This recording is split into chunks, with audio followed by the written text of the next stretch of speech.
She arrived in a blood-stained wedding dress, 43 cents in her pocket, 3 cracked ribs, fingerprint bruises around her throat. The man who did this to her owned half the town. The sheriff owed him money. The judge owed him favors. Every woman who had tried to fight him was dead. Rose Caldwell was about to become the fifth, or the first to fight back. Before we begin, drop a comment telling me where you're watching from right now, and if you haven't already, hit that like button and subscribe. This story is worth staying for. Trust me. Now let me take you back to February 1885, a train station in Wyoming Territory, a town called Thunder Creek, and a woman who was about to fall to her knees on a frozen platform with blood on her lips and nothing left to lose. Rose Caldwell's knees hit the platform first, then her palms. Then the side of her face pressed against wood planks buried under 3 feet of Wyoming snow, and she tasted blood where her lip had split open again.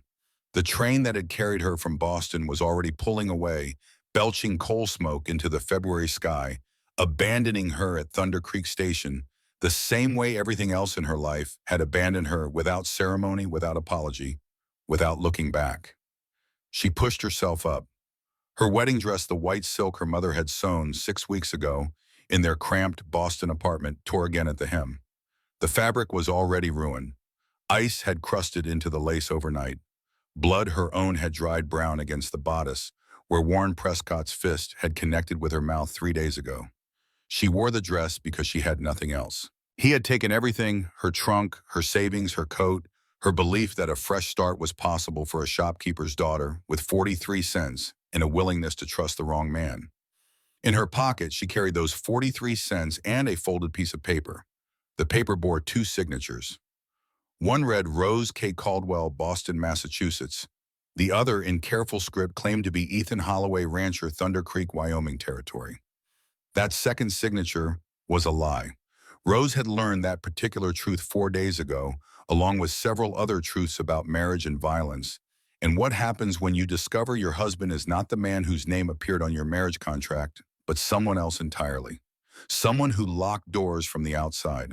Someone whose hands fit perfectly around a woman's throat. The station was empty except for an old man sweeping snow from the platform with a broom that had seen better decades. He looked up when Rose stumbled to her feet. His eyes tracked across her face, reading damage the way a cattleman reads weather. The bruise circling her left eye like a thumbprint pressed into overripe fruit, the marks on her throat where fingers had squeezed until the world went dark, and then mercifully let go, the way she held her left arm against her ribs because breathing hurt less that way. "Where's the Holloway Ranch?" Rose asked. Her voice came out wrong, crushed flat, the voice of someone who had screamed for hours inside a locked hunting cabin 15 miles north of town, screamed until her throat bled, screamed knowing that no one could hear her and no one was coming. The old man's broom stopped moving. "You looking for Ethan Holloway?" "Yes." "You family. I'm his wife." Rose pulled the paper from her pocket, held it out with fingers that shook so badly the page rattled. "According to this, anyway." The old man took the paper, squinted at it, handed it back. "Ma'am, I've known Ethan Holloway since he was knee-high to a grasshopper. He lost his wife Maggie 2 years back. He ain't sent for no mail-order bride. He barely leaves that ranch except to sell wool and buy supplies." Rose stared at the paper, at the signature she had believed was real when she boarded the train in Boston with her last $17 and a carpet bag full of everything she owned. At the address that had brought her here instead of to Ethan Holloway. At the careful handwriting that belonged to Warren Ashford Prescott, the man who had met her at this very station 3 weeks ago, with flowers and a smile, and a lie about Ethan catching fever and sending his banker friend to collect his bride instead. The old man was watching her with the careful wariness of someone who had seen too many desperate women arrive on trains to this town, and not nearly enough of them leave again. "The Holloway Ranch," Rose repeated. She straightened her spine, locked her knees, refused to fall. "Which direction?" 6 miles west." The old man pointed with his broom handle. "Follow the main road past the church, past the schoolhouse, past the turnoff for Prescott Manor. You'll see fence posts with the H brand burned in. But ma'am, if you're in some kind of trouble..." Rose was already walking. She made it to the edge of the platform before the wind hit her. February wind in Wyoming Territory. Wind that cut through torn silk like the fabric did not exist. Wind that found every gap in her clothing, every inch of exposed skin, every place where the cold could sink its teeth and hold on. She had lost her coat 3 days ago when Warren locked her in the hunting cabin. She had burned it, fed it to the cast iron stove piece by piece, sleeves first, then the collar, then the body, watching the wool curl and blacken because the alternative was freezing to death in the dark. When the coat was gone, she burned the chair. When the chair was gone, she broke a window with her bare hands, climbed through the jagged opening, and started walking. She crawled sometimes when the cold made her legs stop working, crawled through snow that came up to her waist, leaving a trail of blood from her cut palms, her torn knees, the places where ice had scraped skin raw. But she walked the last mile into Thunder Creek standing upright because she had sworn to herself that whatever else Warren Prescott took from her, he would not take her ability to walk through a door on her own 2 feet. The main road stretched ahead, buried under snow. Rose's boots, city boots made for Boston, cobblestones broke through the frozen crust, with each step plunging her ankles into white powder that soaked through leather in seconds. Her feet went numb past the ankle within the first quarter mile. That was a mercy. She focused on the church steeple in the distance, a dark spike against the white sky, and she walked. She passed the church, white clapboard, simple cross mounted above the door. Graveyard to the left with headstones tilted at angles like crooked teeth in a jaw that had given up trying to hold itself together. She passed the schoolhouse, larger than she had expected, smoke rising from the chimney. Children's voices leaked through the walls, reciting something in unison. Arithmetic, maybe, or Bible verses. The sound of children learning things was so ordinary, so impossibly normal, that Rose nearly stopped walking, nearly sat down in the snow, and listened until the cold took her.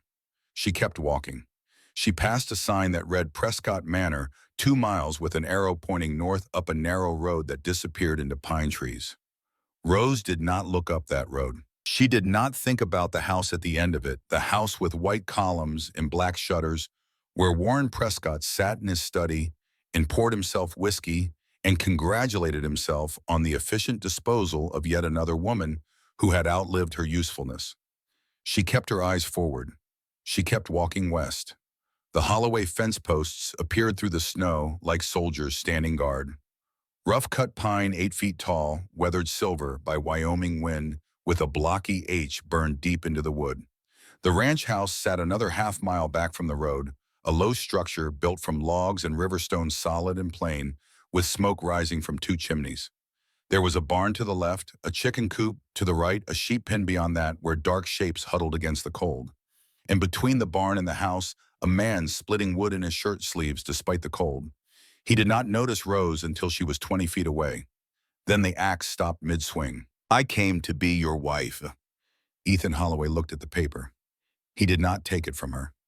He looked at the signature, then at Rose's face, at the bruise around her eye, at the marks on her throat, at the wedding dress torn and bloodied and crusted with ice, at her bare hands white with cold and streaked with blood where the skin had cracked open from the cabin window.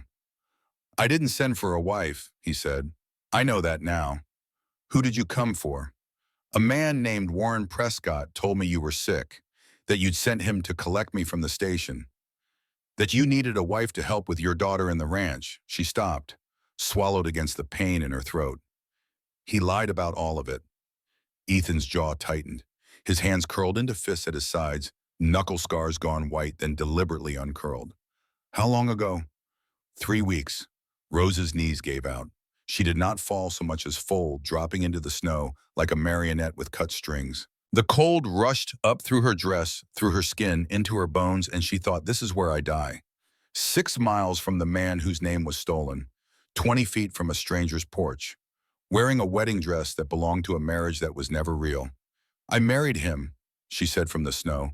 "Legal ceremony, reverend and witnesses and signed papers. I didn't know it was wrong until the wedding night when he locked the door and—" She could not finish. She did not need to. Ethan Holloway was already moving. 3 strides and he was kneeling in the snow beside her, not touching her, just close. Close enough that she could see the scar through his left eyebrow, thin and white, and the silver starting at his temples. Close enough to smell pine sap and wood smoke, and the honest sweat of a man who worked his own land. Can you stand? I walked 6 miles, I can stand. She could not. When she tried, her arms buckled, and she pitched forward. Ethan caught her. His hands were careful around her shoulders, supporting her weight, without grabbing, without squeezing, without any of the possessive force she had learned to expect from a man's grip. He lifted her the way you would lift something broken that still needed carrying, and Rose was too cold and too tired and too close to dying to protest. The house was warm. That was what Rose noticed first. Warmth. After 4 days in the cabin and 6 miles through the snow and 3 weeks in Warren Prescott's world, where everything was cold no matter how many fires burned, the Holloway house was warm. Warm from the 2 fireplaces. Warm from the cook stove in the kitchen. Warm in a way that went deeper than temperature, that lived in the worn quilts draped over furniture, and the smell of bread rising and the child's drawings tacked to the wall above the mantel. Ethan shouldered through the door and called out, "Lily, get Doc Wyatt. Tell him it's urgent." A girl appeared from a back room. That was the first thing Rose noticed now that she had the chance to notice anything beyond cold and pain and the raw mechanics of survival. Kind eyes and a hard face.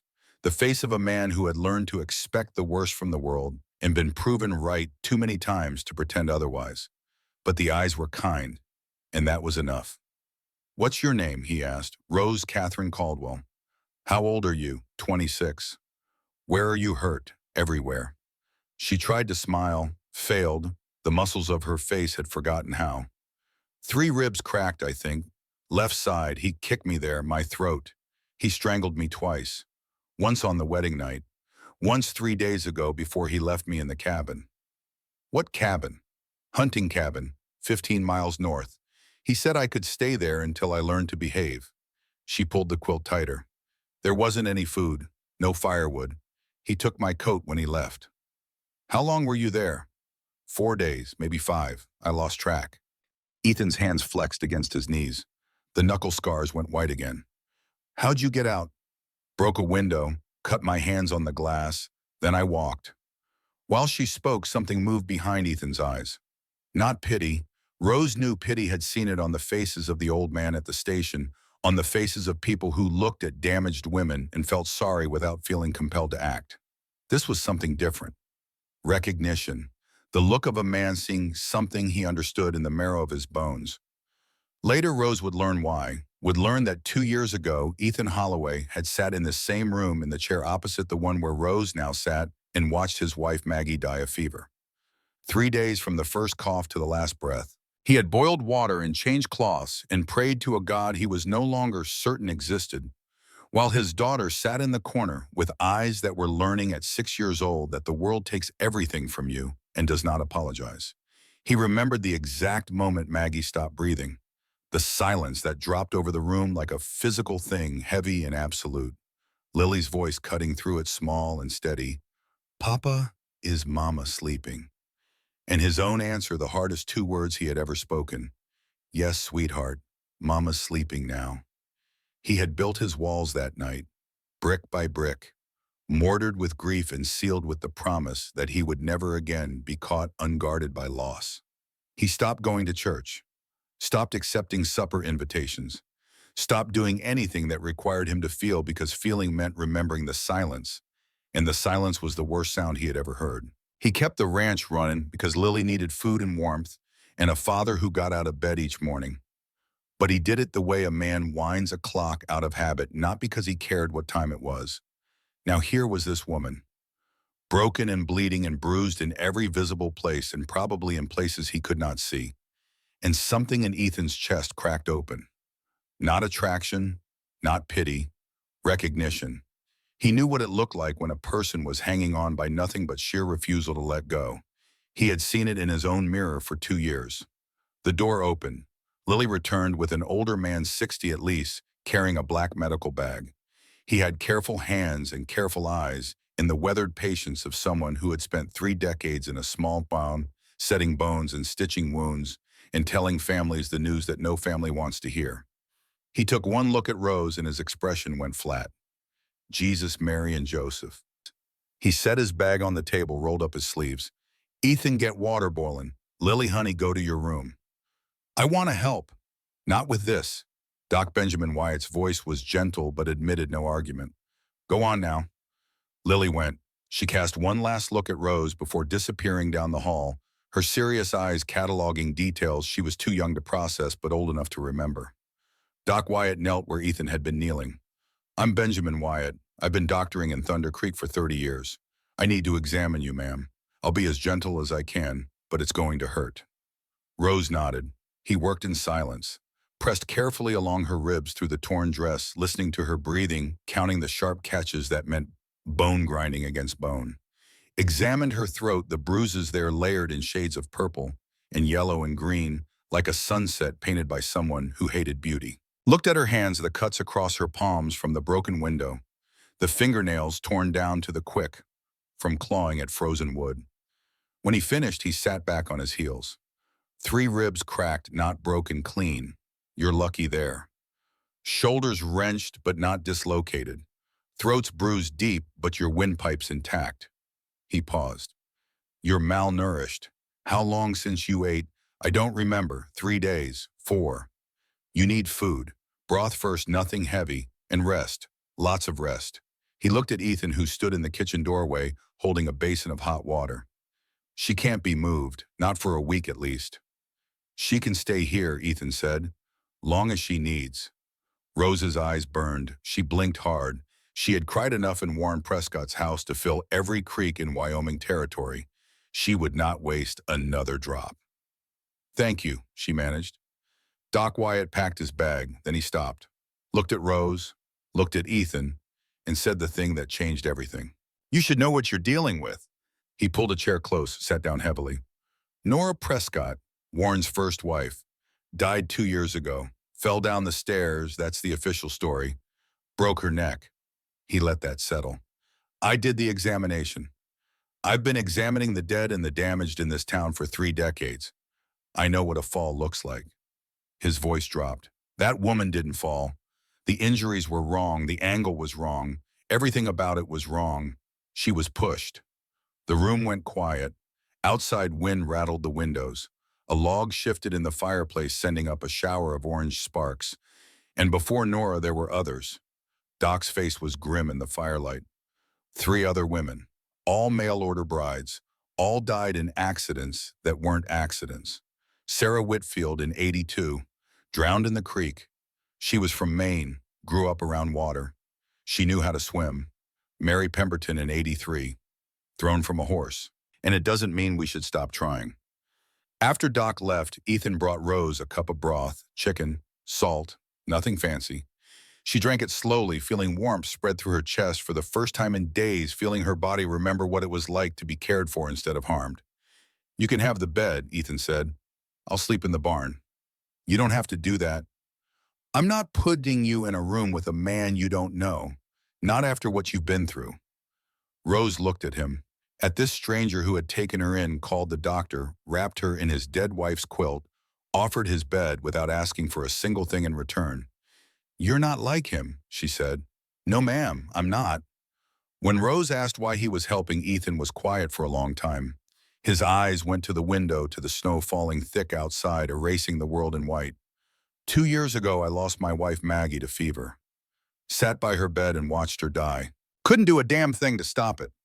His voice held no self-pity, just fact, just the granite of a truth he had carried so long it had become part of his skeleton.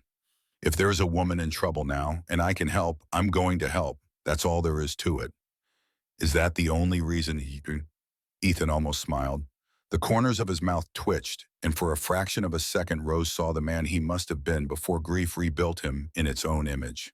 That, and Lily would never forgive me if I turned away someone who needed help. My daughter's got more conscience than sense sometimes. Rose wedged a chair under the bedroom door that night, crawled into the bed still wearing the torn wedding dress because she owned nothing else, pulled the quilts to her chin, and breathed in pine soap and wool and the faint ghost of a woman named Maggie who had slept in this bed and loved the man in the barn and died in this room 2 years ago while her daughter sat in the corner learning about endings. She slept for 14 hours. When she woke, sunlight poured through the window like something biblical, and Lily Holloway sat in the chair Rose had wedged against the door, reading a book with the absorbed intensity of a child for whom books are more reliable than people. The girl looked up when Rose stirred. Papa said not to wake you, but I can get you food if you're hungry. Rose sat up slowly. Her ribs screamed. She let them. I'm hungry. Lily disappeared and returned 5 minutes later with a tray broth bread butter. Rose ate while Lily watched with eyes that missed nothing and forgave everything. Are you really married to that bad man? Lily asked finally. Legally, yes. Are you going back to him? No. Good. Lily's chin lifted. The gesture was so much like her father's that Rose almost smiled. Papa won't let him take you. Papa's strong. He doesn't lose fights.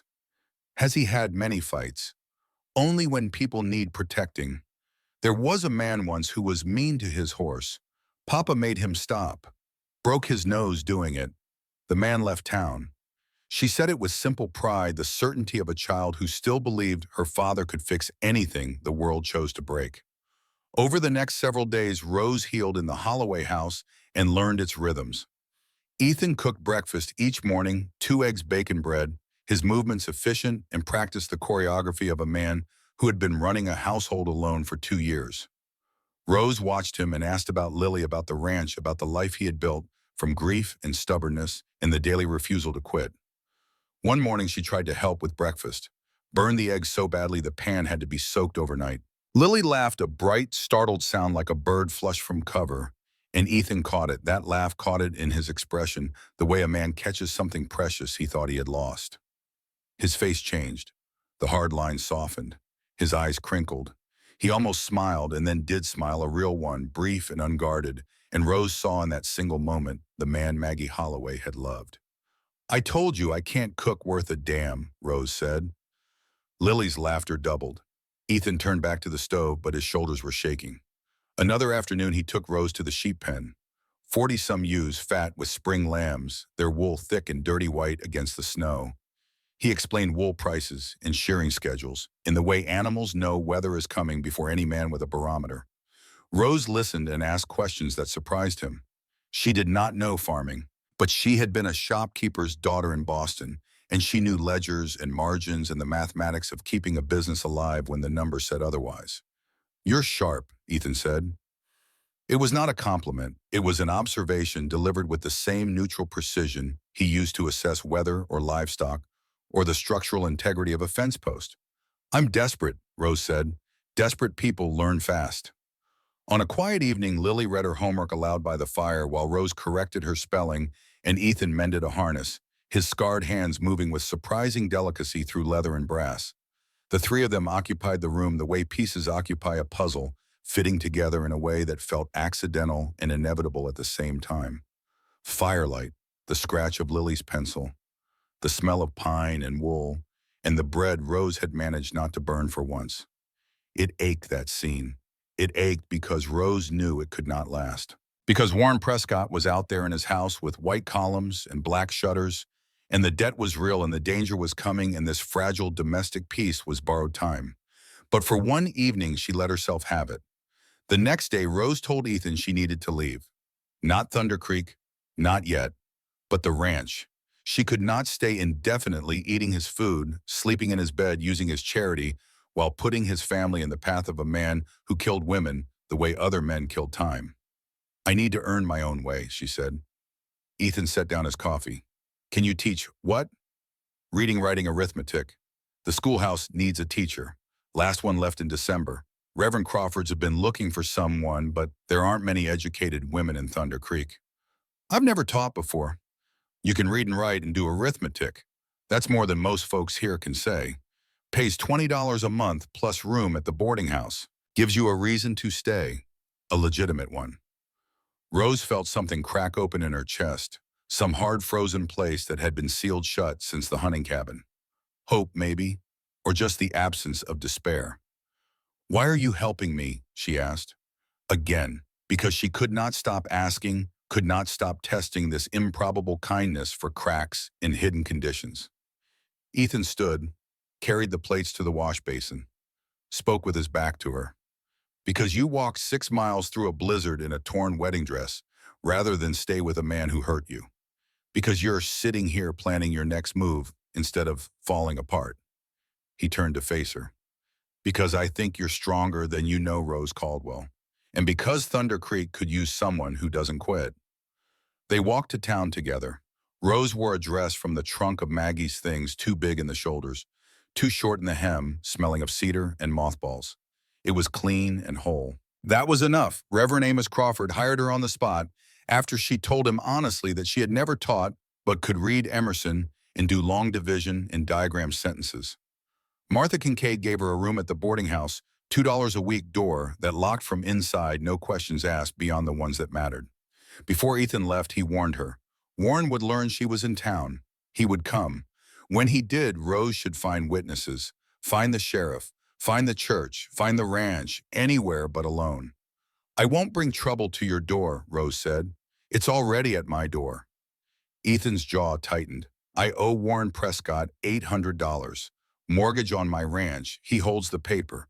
If he wants to make things difficult for me, he's got plenty of leverage. He paused. But that doesn't mean I'm going to let him drag you back to whatever hell you escaped from. Why risk your ranch for a stranger? Because it's the right thing to do. He put his hat on, started to leave, paused in the doorway. And because Maggie would have done the same. That night alone in her narrow bed at the boarding house, Rose listened to Thunder Creek settle into darkness. Horses in the livery, voices from the saloon, wind against the glass. And somewhere up the road in a house with white columns and black shutters, Warren Ashford Prescott was wondering where his wife had gone. He would come looking. Rose knew that with the certainty of someone who understood predators. Men like Warren did not let go of things they considered their property. But when he came, he would not find the terrified girl who had stumbled off the train in a torn wedding dress. He would find a school teacher with a broom and a locked door in a town that had begun in ways Rose did not yet fully understand to place itself between her and the man who tried to kill her. She closed her eyes, slept without dreaming. Tomorrow she would teach her first class. Rose's first day of school began at 7:30 on a Monday morning in late February. She walked into the Thunder Creek schoolhouse and found 15 pairs of eyes staring at her with the hostile suspicion children reserve for strangers who claim authority they have not earned. They ranged from 6 to 14. The youngest sat in the front row gap-toothed and squirming. The oldest slouched in back with their arms crossed and their faces closed. 2 months without a teacher had taught them to expect nothing from adults, and they were not about to be disappointed by some woman from Boston with bruises on her throat. Rose set her books on the desk. The bruises were lighter now, yellow-green instead of purple, but still visible above her collar. She had considered wearing a scarf. Then she had decided against it. These children would hear the stories eventually. Better they see the truth first. My name is Miss Caldwell, she said. Her voice was stronger now. The damage healing. I'm from Boston. I've never taught school before, so we're going to figure this out together. If you can read, you'll help those who can't. If you understand arithmetic, you'll help those who don't. And if anyone tries to tell you that you're too poor or too stupid or too anything to learn, you tell them, Miss Caldwell said they're wrong. A hand went up in the front row. Lily Holloway, dark braids, her father's eyes. Are you really married to Mr. Prescott? The room went dead silent. Every child stopped breathing. Rose could have lied, could have changed the subject to multiplication tables. Instead, she said, yes, I married Warren Prescott 3 weeks ago. I didn't know who he really was until after the wedding. When I found out, I left. That's why I'm here. A boy in the back row leaned forward, 13 years old, maybe 14, dark hair, eyes that were too sharp for his age and too tired for his years. My pa says you're going to bring trouble to Thunder Creek. Your pa might be right, Rose said, but trouble's already here. It's been here a long time. I'm just the first person to say it out loud. She turned to the chalkboard, picked up the chalk, wrote the alphabet in careful letters. We're starting with reading. Anyone who knows their letters, raise your hand. 6 hands went up. 9 children sat with their hands in their laps, staring at the board like it was written in a language they would never learn. Rose taught them anyway. At noon, the children scattered for lunch. Rose sat at her desk with a biscuit Martha Kincaid had wrapped in cloth and watched through the window as Lily shared her lunch with a small boy who had not brought anything to eat. He was maybe 6, thin as a willow branch. Dark hair and dark eyes that held the particular stillness of a child who has learned that the world is unsafe and the best strategy is to take up as little space as possible. He ate Lily's bread slowly, carefully, the way someone eats when they know this meal might be the only one. Rose filed it away. A hungry child, a silent child, a child who needed watching. After dismissal at 3 o'clock, the boy from the back row stayed behind. Joey Gatlin. He stood in the doorway with his hands in his pockets, looking everywhere except at Rose. "That little boy at lunch," Rose said. "The one Lily shared with. He's your brother. Tommy, he's 6. You live in town, above the general store. Pa runs it." Joey looked at Rose directly for the first time. She saw fear in his eyes. Not fear of her, fear of something so much bigger than a school teacher from Boston that it made her own fear seem small. "Ma'am, I need to tell you something, but if I tell you, you can't say I told you." Rose set down her chalk. "I'm listening." Joey glanced at the closed door, made sure it was shut. 2 years ago, I was coming home late from fishing. It was dark, maybe 9 or 10 at night. I cut through the alley behind Prescott Manor because it's faster than going around. He stopped, swallowed hard. His voice was changing, caught between childhood and whatever comes after cracking on words that carried too much weight for a boy's throat. "I saw something through the window. Mr. Prescott and a woman, they were arguing. She was crying. He grabbed her arm, she pulled away, and then he pushed her. Hard." Joey's face had gone white. "I saw her fall backward down the stairs. I heard the sound her head made when it hit the bottom." Rose's blood went cold. "Nora Prescott," she said. Joey nodded. "Next day, everyone said Mrs. Prescott fell by accident. Doc Wyatt said her neck broke. They buried her in the church cemetery with a stone that says beloved wife." His eyes filled, but he did not let the tears fall. "But it wasn't an accident, ma'am. I saw him push her." "Did you tell anyone?" "Told my pa." Joey's voice cracked all the way through. "He said I must have been seeing things in the dark. Said the Prescotts were good people, and good people don't push their wives downstairs. Said if I went around telling stories like that, Mr. Prescott could take our store. He holds the mortgage, $500. Pa can't pay it back." "How old were you?" 10.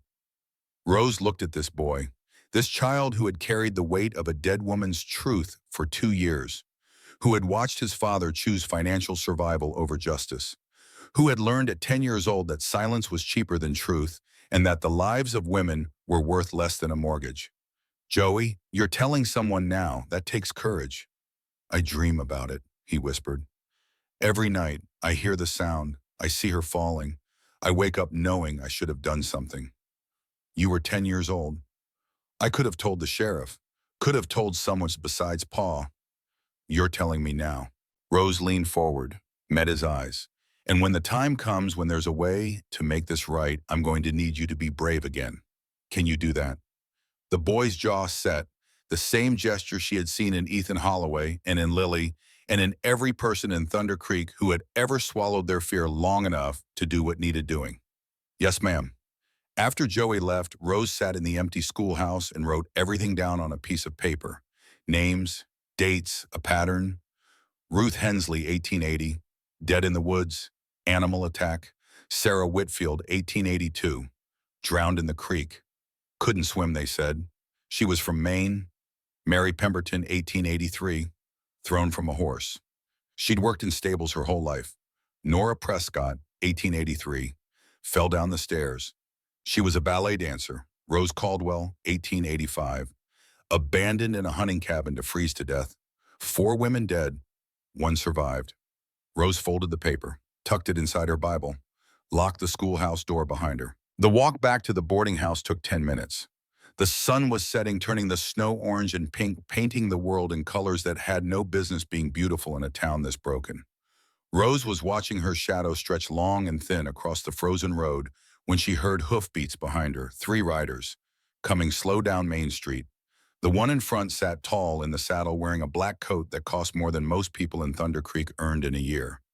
Even from a distance, Even in fading light, even after only 3 weeks of knowing him, Rose recognized the shape of that body in the saddle, the tilt of that head, the particular quality of stillness that Warren Ashford Prescott carried the way other men carry weapons, always present, always ready, always a threat. Rose's first instinct was to run. Her second was to scream.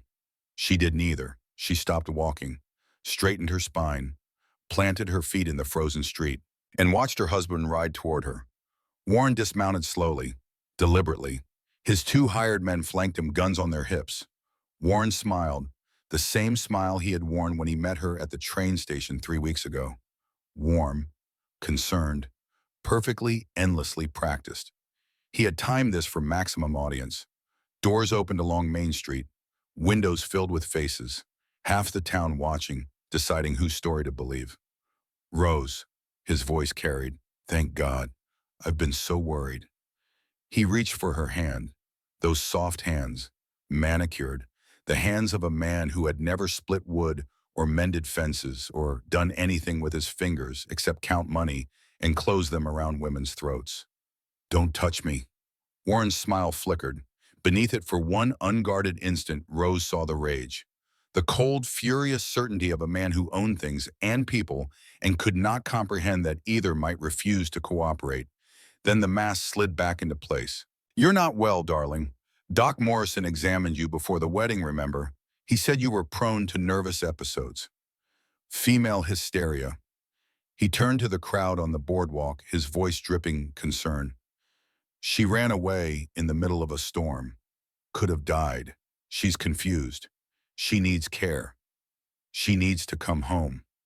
Rose felt the weight of the town's eyes, the judgment forming, the doubt taking root. Then a door opened.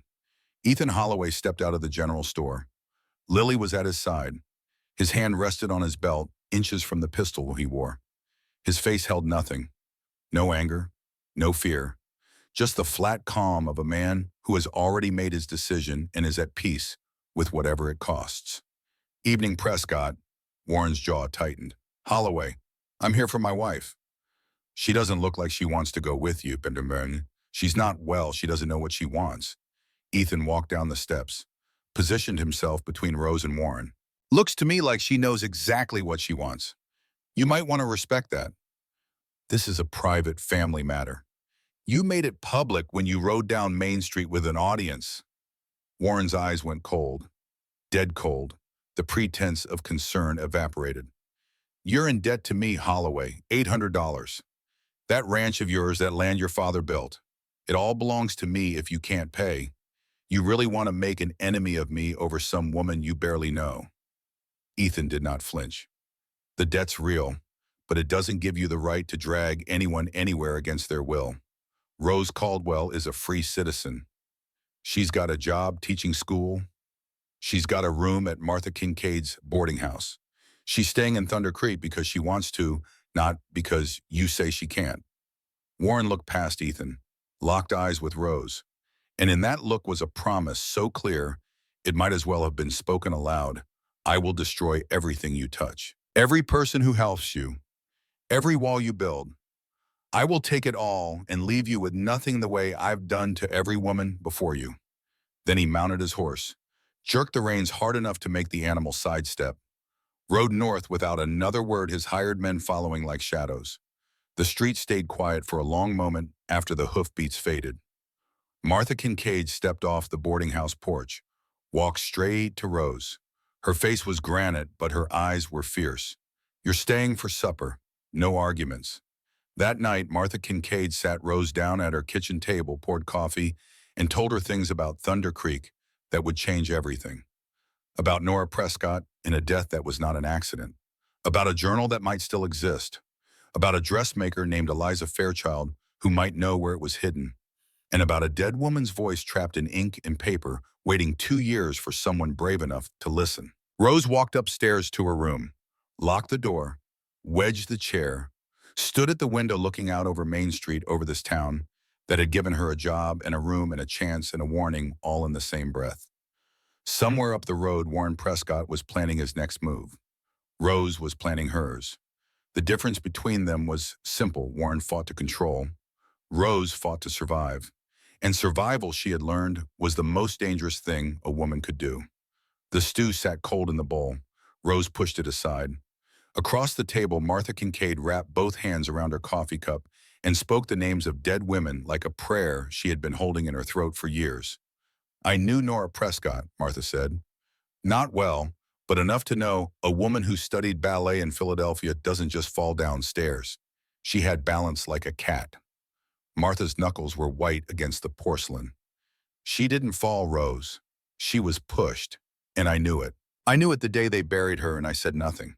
Because I owed Warren Prescott $200 on this boarding house, and he could have taken it from me with a word. The fire popped in the stove. Outside, Thunder Creek had gone quiet. The kind of quiet that settles over small towns at night when everyone retreats behind their own locked doors and pretends the darkness holds nothing worse than cold. You're not the only one who stayed silent, Rose said. I know, that's the problem. Martha set down her cup. Her eyes were fierce, furious, not at Rose, but at herself. Half this town owes that man money. You've heard the numbers already. Sheriff, doctor, reverend, half the shopkeepers on Main Street. Warren's got everyone by the throat, financial if not literal. Rose thought about the hunting cabin, about Warren's actual hands around her actual throat, squeezing until the blood vessels in her eyes burst and the world went dark at the edges. Financial was bad. Literal was worse, but the result was the same silence. Compliance. The slow death of conscience, one unpaid debt at a time. How do we stop him? Rose asked. Martha studied her. This woman from Boston who had arrived in Thunder Creek 4 days ago with 43 cents in a body held together by stubbornness and surgical tape, who was sitting at Martha's table asking how to dismantle a man who had been killing women and buying silence for 5 years. You are, Martha said. You're the one who survived. That makes you dangerous. The words settled between them like a lit fuse. Nora wrote things down. Martha continued, leaning forward. I know because she asked me once for paper and ink, said she was keeping a journal. Warren probably burned it after she died. But maybe not. Maybe he missed something. Maybe she gave it to someone before he had the chance. Who? Eliza Fairchild, the dressmaker. She and Nora were close. Closer than most people knew. If Nora trusted anyone with her secrets, it would be Eliza. Rose filed the name away the way she had filed away the hungry child at lunch, the eyewitness testimony of a 12-year-old boy, the pattern of dead women stretching back 5 years. She was building something in her mind. A case. A weapon. The careful architecture of justice assembled from scraps by a woman who had been left with nothing and refused to accept that as the final word. I'll talk to her tomorrow, Rose said. Be careful. Martha's voice dropped. Warren's watching you now. He showed that tonight riding down Main Street with those hired guns. He wanted you to know he can find you anytime he wants. I know. He won't stop at finding you.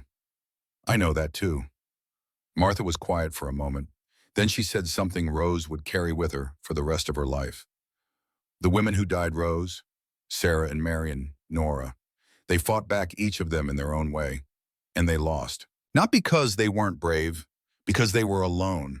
You don't have to be. Rose looked at this woman, 60 years old, built like a fence post, gray hair pulled back so tight it looked painful. A woman who had kept her silence and hated herself for it and was now in this kitchen with coffee growing cold on the table, choosing a different path. Thank you, Martha. Don't thank me yet. We haven't won anything. The next day during her lunch break, Rose walked to Eliza Fairchild's dress shop. It was a small building wedged between the general store and the barber shop with a hand-painted sign that read, Fairchild's Fine Clothing, in letters that had once been gold and were now the color of old honey. Through the window, Rose could see bolts of fabric stacked on shelves, a sewing machine in the corner, and a woman bent over cloth with the focused precision of someone for whom needlework was not a hobby, but a language. Rose pushed open the door. A bell chimed. The woman looked up. Eliza Fairchild was maybe 30, auburn hair pinned in a simple bun, eyes that assessed Rose in one quick glance the way a tailor assesses a bolt of cloth, measuring, calculating, deciding what can be made from what's available. She saw the fading bruises, the careful way Rose moved. Her expression shuddered. Help you. I need a dress. Rose gestured at the one she wore, Maggie Holloway's hand-me-down that hung too big in the shoulders and too short at the hem, something that fits properly. I can do that. Eliza pulled out a tape measure. Stand over here in the light. She measured Rose's shoulders, waist, hips. Her hands were professional, impersonal, efficient. When she finished, she wrote the numbers in a small notebook and looked at Rose directly for the first time. Not at the bruises, at her eyes. You're the new school teacher, Rose Caldwell. Yes. You're also Warren Prescott's wife. Legally, not by choice. Eliza's hands tightened on the notebook. What do you want, Miss Caldwell? Rose dropped the pretense. There was no time for it, and something in Eliza's face told her this woman would respond better to truth than to careful maneuvering. I know Nora Prescott was your friend. I know she didn't fall down those stairs, and I know she wrote things down. Things Warren wouldn't want anyone to see. Rose kept her voice low. I need that journal, Miss Fairchild. I need proof of what he is. The color drained from Eliza's face. She glanced at the door, the window, the back room. When she spoke, her voice shook. I don't know what you're talking about. Yes, you do. Rose pulled down her collar, showed Eliza the marks on her throat. The bruises had faded from purple to green to yellow, but the pattern of fingers was still visible, pressed into her skin like a blueprint of violence. He did this because I heard him talking about guns, rifles, crates of them sold to people who pay in gold. He locked me in a cabin and left me to freeze to death. I survived by breaking a window with my bare hands and walking 6 miles through snow. Rose met Eliza's eyes. Does that sound like someone working for Warren Prescott? Eliza stared at Rose's throat. Her eyes filled. She turned away, walked to the window, looked out at Main Street where people walked past without looking in, without knowing that inside this small shop, a dead woman's secret was about to see daylight for the first time in 2 years. Nora came to me 3 days before she died. Eliza's voice was barely a whisper. She was terrified. She'd found papers in Warren's office, bills of sale for rifles, hundreds of weapons sold to people who shouldn't have them, outlaws, anyone with cash. She said it was treason, said if the federal government found out he'd hang. Eliza pressed her forehead against the glass. Her breath fogged the window. I told her to leave. Take the train east. Never come back. She said she couldn't, said Warren would find her, said he'd kill her family in Boston if she ran. Did she give you the journal? Eliza nodded. The movement was small, defeated. She made me promise, keep it hidden, swear that if anything happened to her, the truth would come out. Eliza turned from the window. Her face was anguished. But I didn't. When she died, when they buried her with that stone that says beloved wife, I kept the journal locked in a box and told myself it was too dangerous. Told myself I was protecting people by staying quiet. She wiped her eyes with the back of her hand. I was protecting myself. I was a coward. Rose moved to stand beside her at the window. She did not touch Eliza. She had learned in Warren's house that uninvited touch is never comfort. She just stood close enough that Eliza could feel another person's warmth. A coward would have burned the journal, Rose said, destroyed the evidence, pretended it never existed. You kept it. That means part of you always knew there would come a day when it needed to be used. She let that settle. That day is now Miss Fairchild. Warren tried to kill me. He'll try again. And if I don't stop him, he'll find another woman, another mail-order bride, another name on his list. You can help me break that pattern. You can help me make Nora's death mean something. Eliza was quiet for a long time.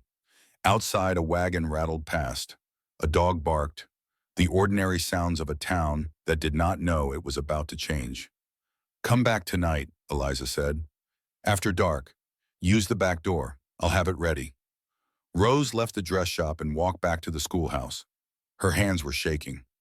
Not from fear, from something she had not felt since before Boston, before Warren, before the hunting cabin, in the torn dress, and the 43 cents that represented the sum total of her worldly value. Purpose. She was shaking with purpose. That night, Rose slipped out of the boarding house at 10 o'clock. The streets were empty. The saloon had gone quiet. Even the wind had died down, as if Wyoming itself was holding its breath. She reached the back door of the dress shop, knocked twice, softly. The door opened immediately. Eliza stood there in her nightgown holding an oil lamp. Her face was drawn older than it had looked that morning. She had been crying. She had also been deciding, and the decision showed in the set of her jaw. "Come in, quick." Inside the back room, among the silent sewing machine and the bolts of fabric stacked like a colorful fortress, Eliza knelt and pulled a wooden Bosch from under a pile of scraps. She opened it with a key she wore on a chain around her neck. The chain was thin, the key was small, but they had kept a dead woman's truth locked away for 2 years, and now the lock was turning. Inside the box was a leather-bound journal, no bigger than Rose's hand. The leather was dark, worn soft at the corners where fingers had held it while writing by lamplight. Eliza lifted it out the way you lift something that is both precious and explosive, something that could save lives or end them, depending on whose hands it landed in. "This is everything Nora wrote in the last 6 months of her life," Eliza said. "Names, dates, amounts. Warren's entire operation." She handed it to Rose. "If he finds out you have this, he'll kill you. He's going to try to kill me anyway. At least this gives me a fighting chance." Rose opened the journal. Nora Prescott's handwriting was small and precise, the penmanship of a woman who had been educated and careful and methodical, even in the grip of terror. Every page was filled. The entries started in May of 1883 and ended 3 days before Nora's death in November. Rose read by lamplight while Eliza kept watch at the window. May 15th, found papers in Warren's office, bills of sale for rifles. 200 units sold to a man named Blackhawk, paid in gold. Warren says it is legitimate business, but the amounts do not match the bank records. He is lying. June 3rd, another sale, 150 pistols, buyer's name redacted from the paperwork. Warren caught me in his office, said I was snooping, grabbed my arm hard enough to bruise. I told him I was looking for stationery. I do not think he believed me. August 10th, I know now what he is doing. He is selling guns to outlaws, to anyone with cash. It is illegal. It is treason. If the federal government finds out, he will hang. I should go to the marshal, but I am terrified. Warren said if I ever betrayed him, he would make sure I disappeared like the others. Like the others. Rose's hand steadied on the page. Nora had known about Sarah Whitfield and Mary Pemberton and Ruth Hensley. Had known she was living with a man who disposed of wives the way other men disposed of worn-out boots. September 20th. I asked Eliza to keep this journal safe. If something happens to me, if I die in any kind of accident, it is not an accident. Warren has killed before. Sarah knew about his business. Mary found out and threatened to tell. He made their deaths look natural. I will not be the last unless someone stops him. The final entry was dated November 12th, 1883. The night Nora died. I am leaving tomorrow. I have enough money saved. I will take the morning train east and never come back. Warren suspects something. He has been watching me, following me. Tonight he asked where I was going and I lied. Said I was visiting Eliza. He smiled, but his eyes were dead. I am scared. If I do not make it to the train, if something happens tonight, please let someone read this. Please do not let him win. Nora Prescott never made it to the train. She died that night, pushed down the stairs in her own home by the man who had promised to love and cherish her, who had smiled at her with dead eyes, who had known all evening that he was going to kill his wife, and had sat across from her at dinner and passed the salt and asked about her day while planning the angle of the shove. Rose closed the journal. Her hands were steady. Her mind was clear. For the first time since she had stepped off that train in her bloodied wedding dress, Rose Caldwell knew exactly what she was going to do. I need to make a copy, she said. Every page. If Warren gets the original, we need a backup. Eliza was already moving, pulling paper and ink from a drawer. It'll take hours. Then we work all night. They did. Rose copied every page in her own careful handwriting while Eliza kept watch. By the time the sky began to lighten over Thunder Creek, Rose had 2 journals, the original leather-bound and filled with Nora's voice, and a copy newer and rougher but containing every word, every name, every date, every piece of evidence that could put a noose around Warren Prescott's neck. Keep the original, Rose told Eliza. If anything happens to me, take it to the federal marshal in Cheyenne. What are you going to do? Rose tucked the copied journal inside her coat. I'm going to finish what Nora started. She hid the copied journal in the schoolhouse, tucked inside a hollowed-out dictionary on the top shelf where no child could reach. Then she taught her classes going through the motions of spelling and arithmetic, while her mind worked through strategy the way her father had taught her to work through inventory systematically, thoroughly, accounting for every variable and every risk. During afternoon recess, Rose noticed something she had missed before. A small boy sat alone under a tree at the edge of the schoolyard, maybe 6 years old. He was not playing with the other children. He was not watching them play. He was drawing in the dirt with a stick, his movements careful and repetitive, the way a child draws when drawing is the only safe thing left in their world. Rose walked over. The boy looked up. Fear flashed in his dark eyes fast and bright, the way a rabbit's eyes flash when it hears a hawk. He had bruises on his arms, half hidden under sleeves that were too long for him, as if someone had dressed him in clothes meant to conceal damage. "What's your name?" Rose asked. She kept her voice gentle. She had learned gentleness the hard way by having it withheld. "Daniel. That's a good name. What are you drawing?" Daniel looked down at his dirt pictures.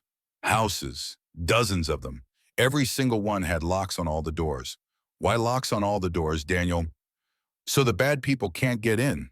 "Who are the bad people?"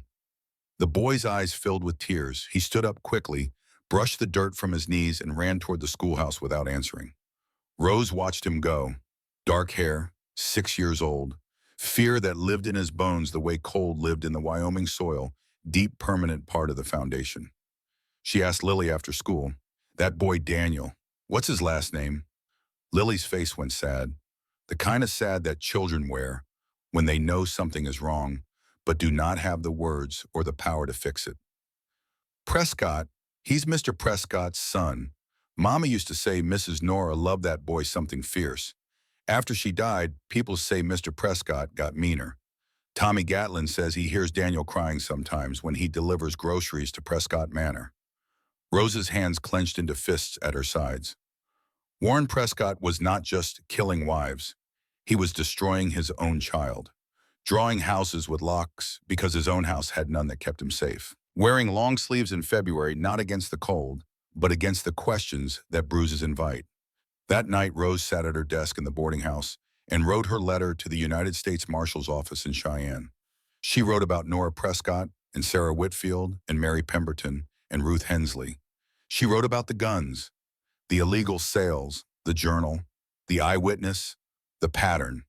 And at the bottom, she added one more line.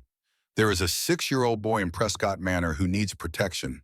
His name is Daniel Prescott. He is being harmed by his father." She signed it. Rose Catherine Caldwell, teacher, Thunder Creek, Wyoming Territory. She sealed the letter, addressed it, and walked to the post office the next morning before school. The postmaster, Ezra Polk, looked at the address and raised his eyebrows. Old man, slow hands, eyes that missed nothing. "Federal Marshal, huh?" "Yes, sir." "This about Warren Prescott?" "Yes, sir." Ezra was quiet for a moment. Then he stamped the letter, marked it urgent, and said, "This goes on tomorrow's mail coach. Should reach Cheyenne in 4 days." He looked at Rose over the top of his spectacles. "You got guts, Miss Caldwell. I'll give you that." Rose paid for the postage with money she could not afford to spend. The letter was sent. The evidence was in motion. The wheels were turning. All she had to do now was survive long enough for them to arrive. That Saturday, Ethan came to town and found Rose walking back from the general store. He had the look of a man who had been arguing with himself for days and had finally lost the argument. "If you're going to live in Wyoming," he said, "you need to know how to sit a horse." Rose had never been on a horse. She had grown up among cobblestones and shop counters and the careful arithmetic of a Boston merchant's household. The closest she had come to livestock was the milk delivery cart that rattled past her window every morning at 5. But she followed Ethan to the ranch because he was right, and because she had learned in the last 3 weeks that survival in this territory required skills her Boston education had not provided. The mare was a gentle sorrel named Penny, copper-colored patient with large brown eyes that regarded Rose with the same mild curiosity one might direct at a particularly interesting fence post. Rose approached her the way she approached everything, now cautiously ready to retreat, assessing threats before committing.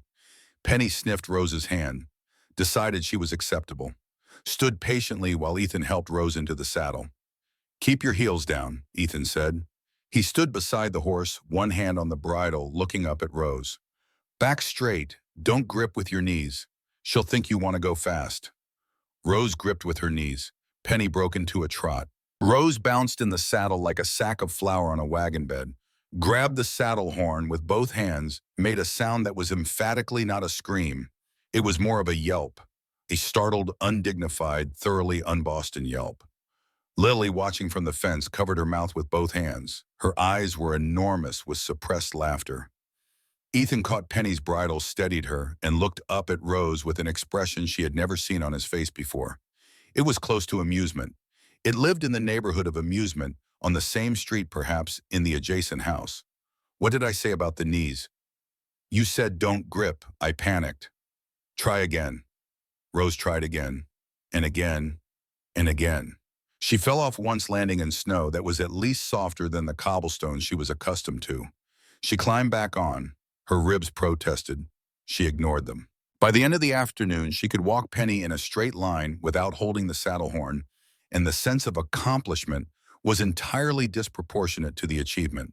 She was laughing, really laughing. The sound surprised her. She had not heard it since Boston, since before the advertisement in the newspaper before the train, before Warren Prescott's hands taught her that the world contained a kind of cruelty she had not previously imagined. The laugh came out rusty and uncertain, like a door being opened after years of disuse, and then it came out full and real, and she could not stop it. Ethan watched her laugh. Something shifted in his expression. The hard lines around his eyes softened. The set of his jaw relaxed. For one unguarded moment, his face held something that was not assessment or duty or the granite endurance he wore like armor.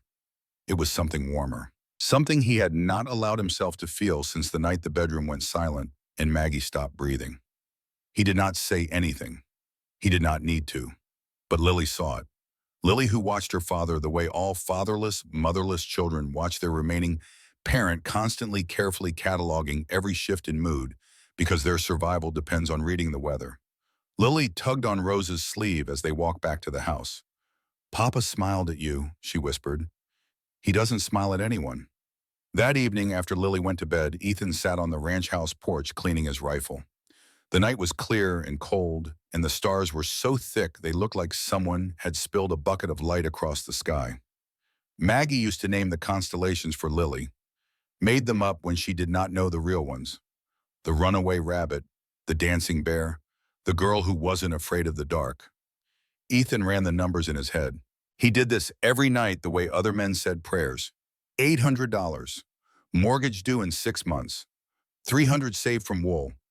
Maybe $200 from spring lambs if prices held. That left $300 short. $300 between keeping his home and losing everything his father had built, everything Maggie had loved, every room where Lily had ever felt safe. If he stayed out of Rose's fight, if he kept his head down, paid what he owed, did not antagonize Warren Prescott any further, he might negotiate an extension. Warren had done it before for others when it suited his purposes. Keep them in debt, keep them compliant. The machine worked best when everyone played their part. But Ethan had already broken the machine. He had stood in the street in front of the whole town and called Warren Prescott a liar. There was no taking that back. Warren would call the note, take the ranch, sell it, and Ethan and Lily would have nothing. He thought about where they would go, his brother in Montana maybe, but they had not spoken in 5 years, not since the argument about their father's will. Logging camps out west, but that was no life for a child. He could hire on as a ranch hand somewhere, but ranch hands slept in bunkhouses and ate at communal tables and did not bring their 8-year-old daughters to work. Ethan put down the rifle, picked up a piece of wood and his whittling knife. Maggie had taught him to whittle, said it was cheaper than whiskey and less likely to result in regrettable decisions. He carved without thinking, his hands moving on instinct, and when he looked down, he had made a small horse. The same shape he had carved for Lily when she was 3 and had never seen a real horse, but wanted one desperately the way children want impossible things, with a purity that adults have forgotten how to feel.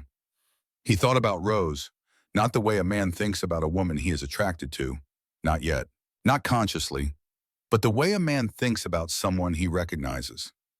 She walked 6 miles through a blizzard rather than stay where she was being hurt. She sat in his kitchen with 3 cracked ribs and talked about getting a job.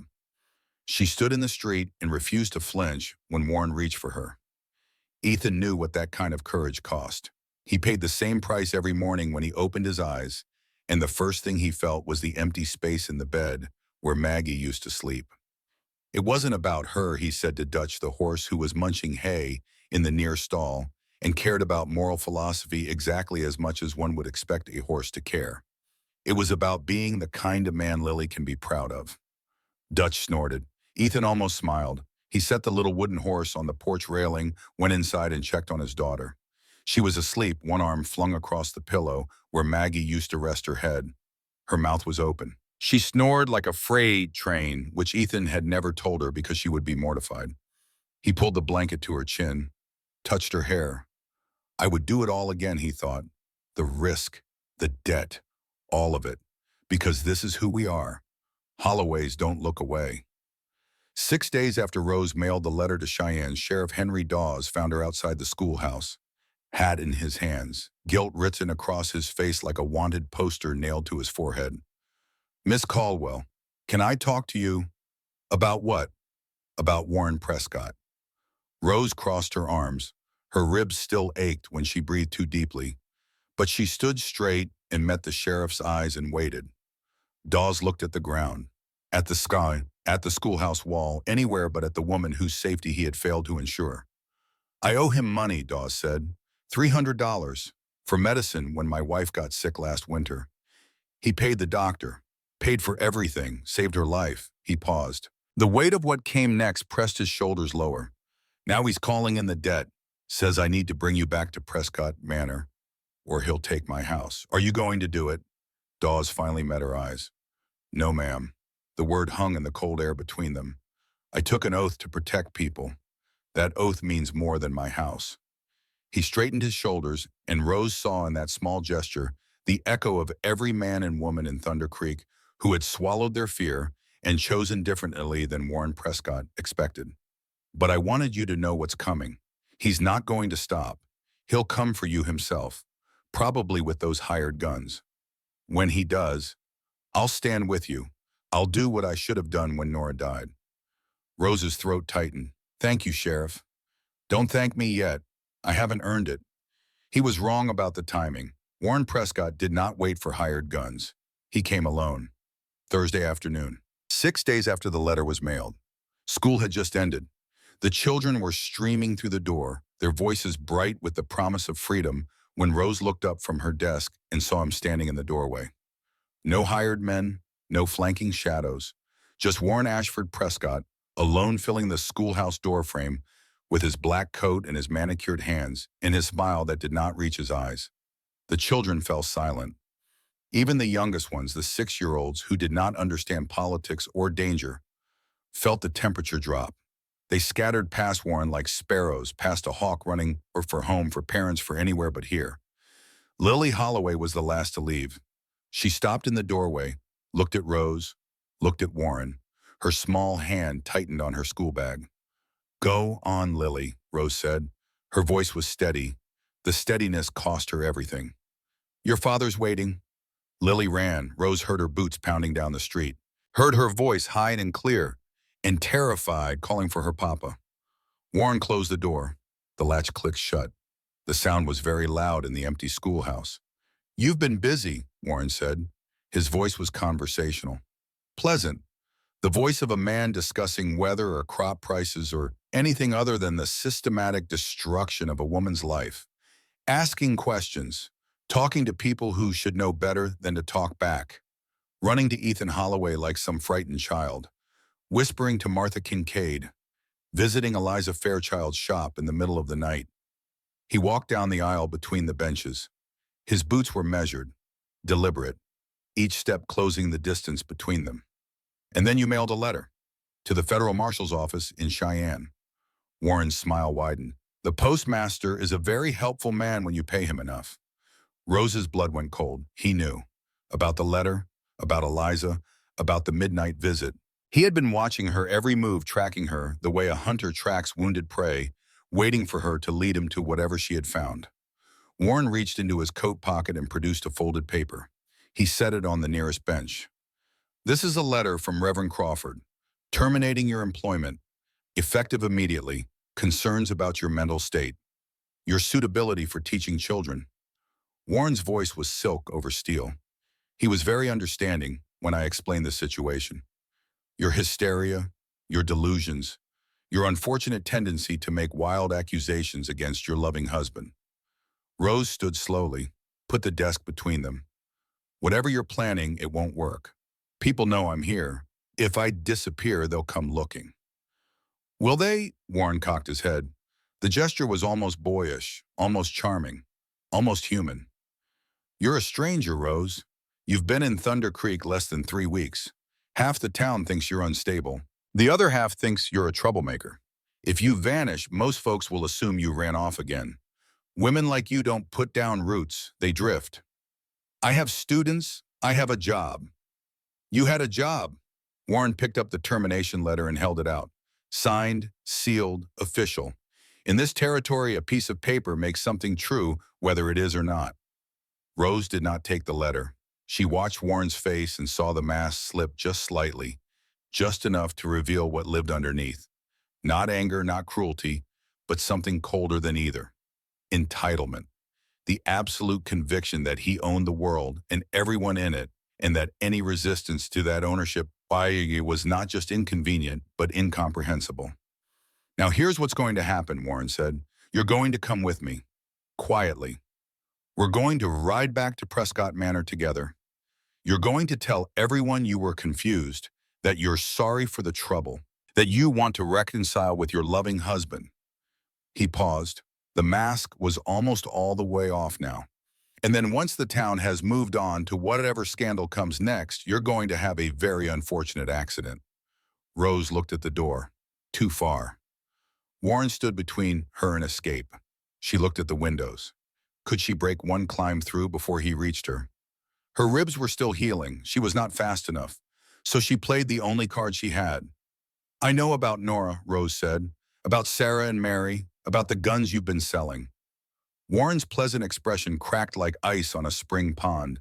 His eyes went flat. Reptilian. The eyes of something that calculates rather than feels. What do you think you know? I know Nora kept a journal. I know she documented everything, every sale, every buyer, every law you broke.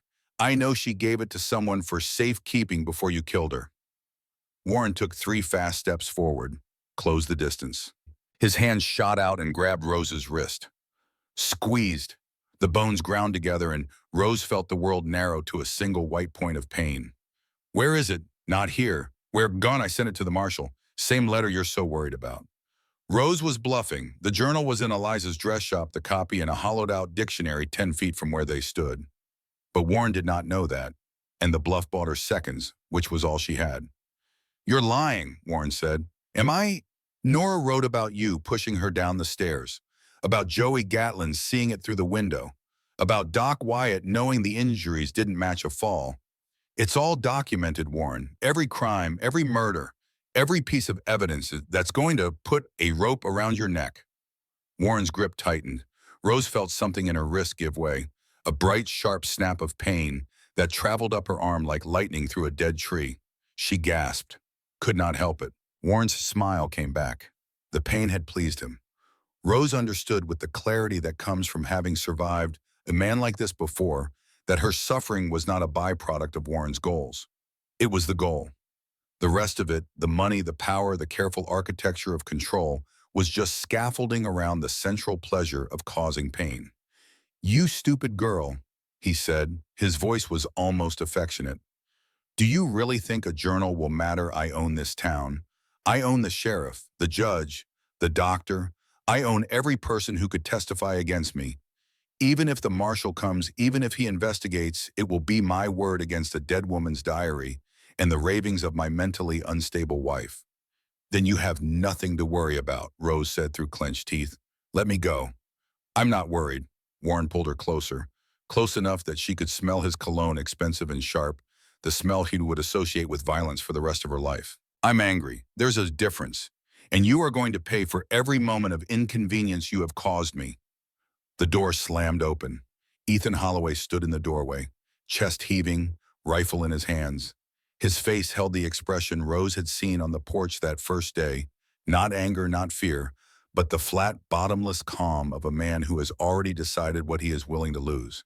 Behind him, crowding onto the schoolhouse steps, Sheriff Dawes with his hand on his pistol, Reverend Crawford, pale but present, Doc Wyatt with his black bag, and behind them a dozen townspeople, men and women who owed Warren money and had spent years looking the other way. They were not looking away now. "Let her go, Prescott." Ethan's voice carried the weight of a man who has calculated the cost of every word and found the price acceptable. Warren did not release Rose's wrist. "This is between me and my wife, Holloway." "She's not your wife. She's a woman you kidnapped and tried to murder." Ethan raised the rifle, sighted down the barrel. "I won't ask twice. You'll hang for this, threatening an unarmed man in front of witnesses. Those witnesses just heard you confess to planning another accident." Sheriff Dawes stepped into the schoolhouse. His hand was on his pistol, and his voice was steady, and his eyes held the terrible clarity of a man who has chosen his oath over his house. "That's conspiracy to commit murder, Prescott. I'm taking you in." "On what authority?" Warren finally released Rose. She stumbled backward, cradling her injured wrist against her chest. The pain was extraordinary, a white-hot pulse that synchronized with her heartbeat. "You're in debt to me, Dawes, your wife's medicine, remember?" "I remember." Dawes's jaw was set like stone. "I also remember my oath. I chose the badge over the debt. If that cost me my house, so be it."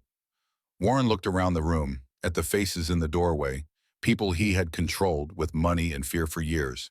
They were scared. Rose could see it in every one of them. But they were here, they were standing. They were bearing witness to what he was. "You'll all regret this," Warren said. "Every last one of you." "Maybe," Ethan said. He lowered the rifle slightly, but kept it ready. "But we'll regret staying silent more."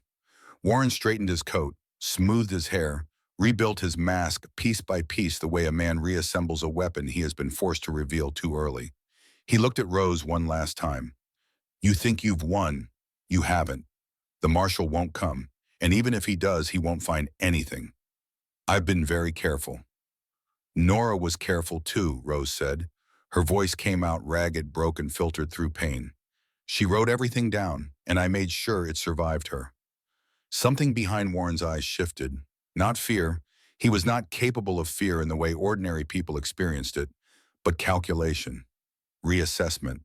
The recognition that a variable he had dismissed was proving more resilient than expected.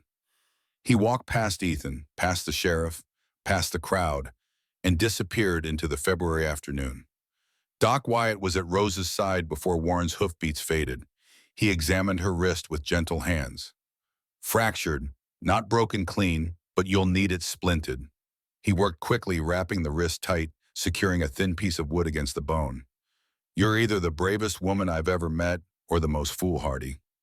"Probably both," Rose said. That night, Rose stayed at the Holloway Ranch. Martha had offered her room, but Ethan insisted. "If Prescott comes back, he's coming for you. You need to be somewhere defensible." Lily helped Rose change into a nightgown borrowed from the trunk of Maggie's things. Her small hands were careful around the splint. "Does it hurt bad?" Lily asked. "Some. When my mama was sick, Papa slept in a chair by her bed every night. He didn't want her to be scared alone."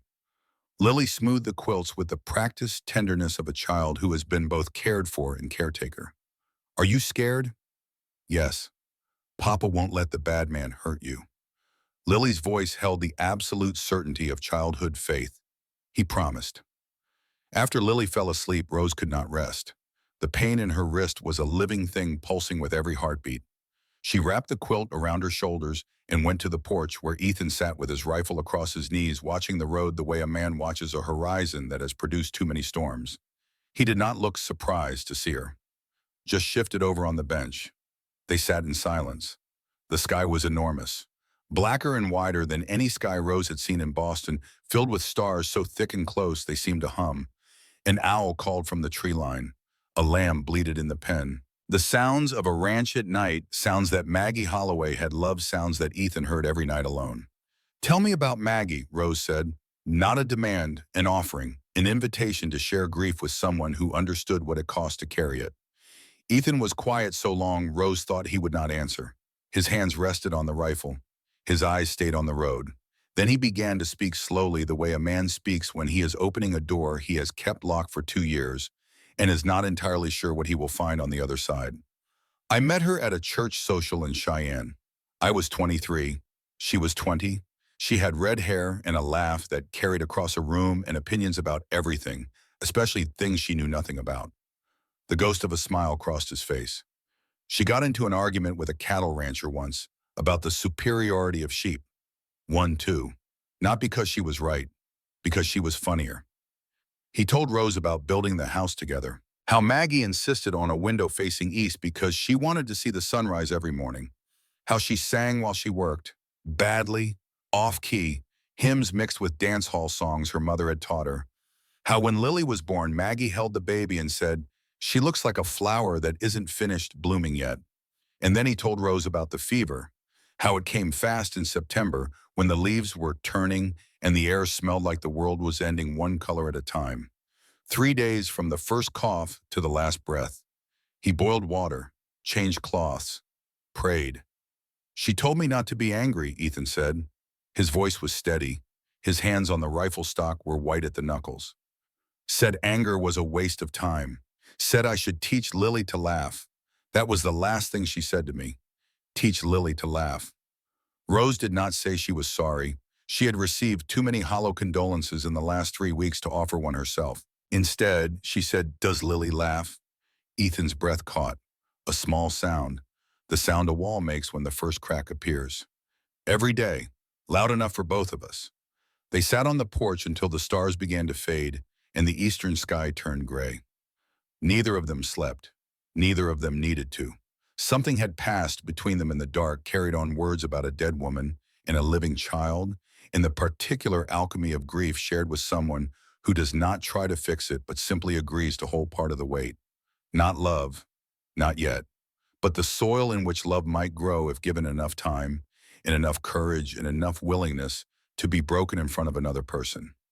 4 days later, a man rode into Thunder Creek on a gray horse.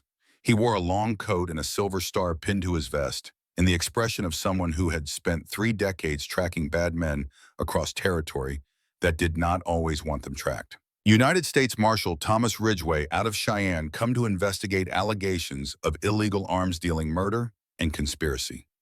Ethan rode to the schoolhouse. Rose dismissed the children early. She climbed onto Ethan's horse and they rode together to the sheriff's office, neither of them speaking the weight of what was coming, sitting between them like a third rider. Ridgway had set up in the sheriff's office.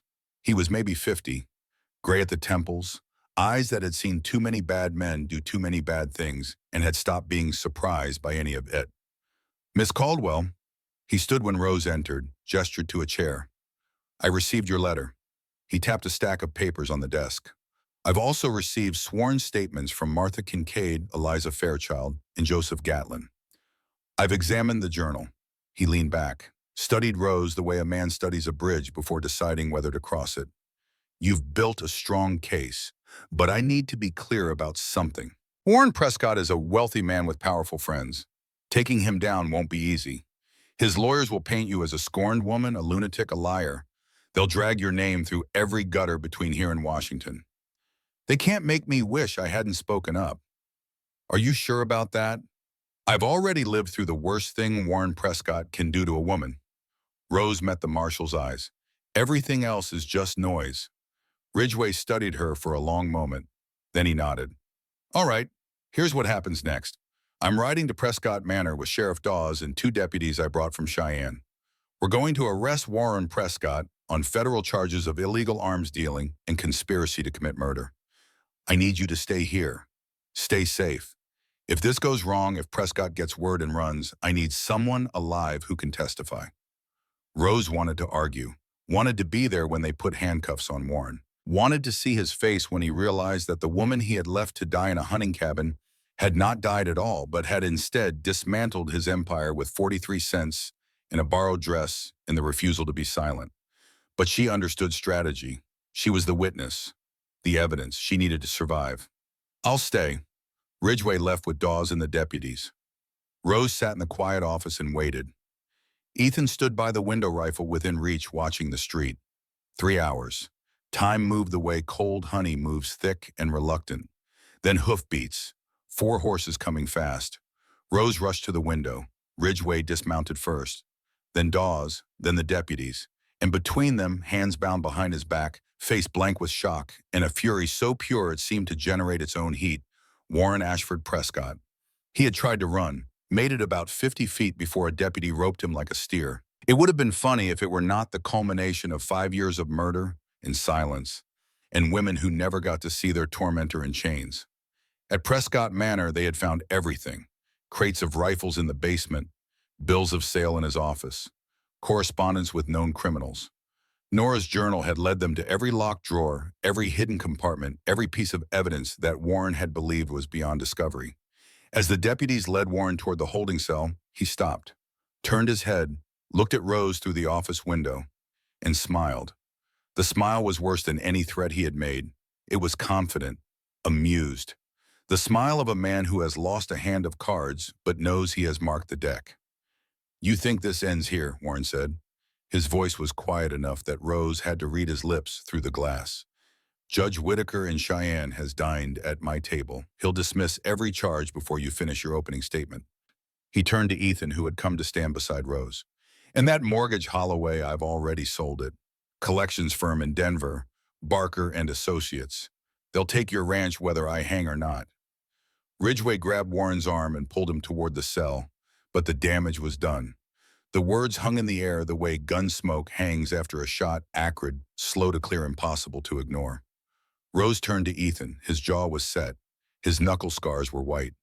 "Did you hear what he said about the judge?" "I heard." "And the mortgage?" "That too." "What do we do?" Ethan looked at her. His eyes held fear.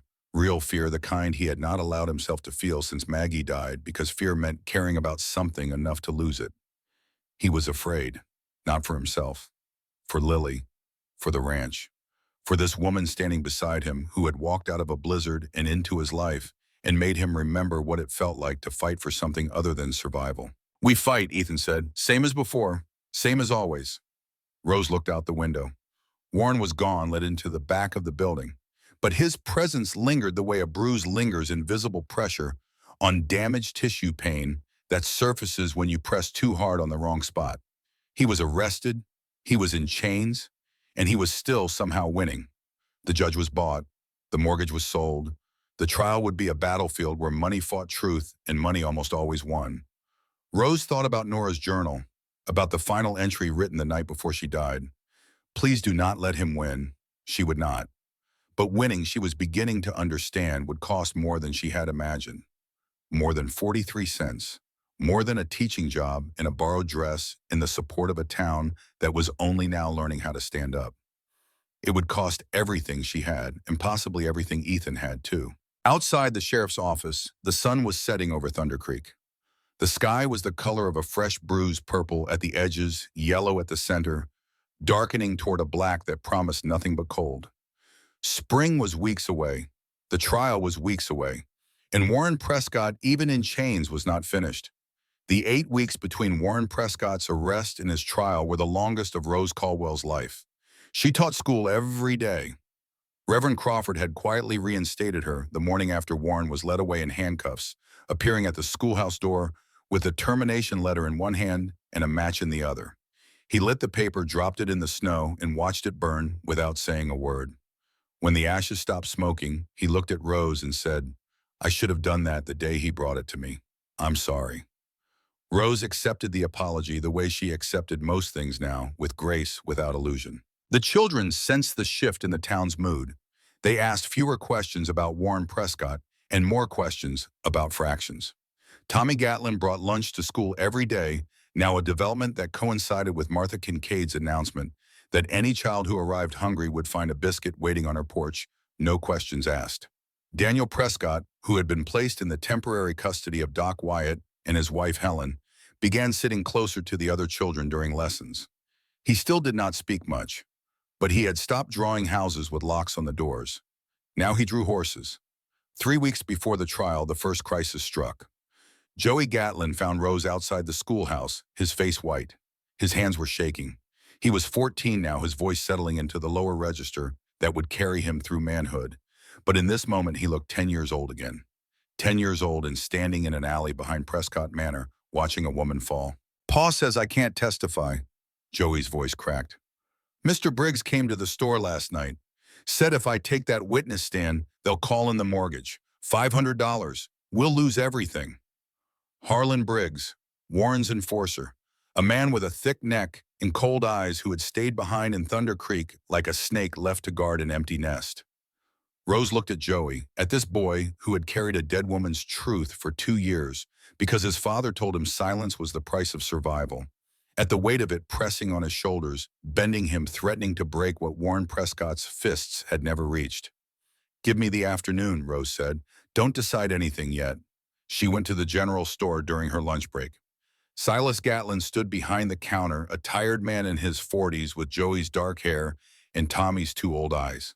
He would not look at her. He rearranged canned goods, straightened labels, did all the small, mechanical tasks a man does when he is trying not to think about the thing he cannot stop thinking about. Rose did not plead. She did not lecture. She had learned in Warren's house that men who feel cornered respond to commands the way dynamite responds to fire. Instead, she told Silas a story about a hunting cabin 15 miles north of town, about burning her coat piece by piece, about breaking a window with her bare hands and walking through snow that came up to her waist while her blood froze on her palms. Silas stopped rearranging cans. "Your son has been carrying the weight of a dead woman's truth for 2 years, Rose said. He dreams about it every night. He hears the sound of Nora Prescott's neck breaking.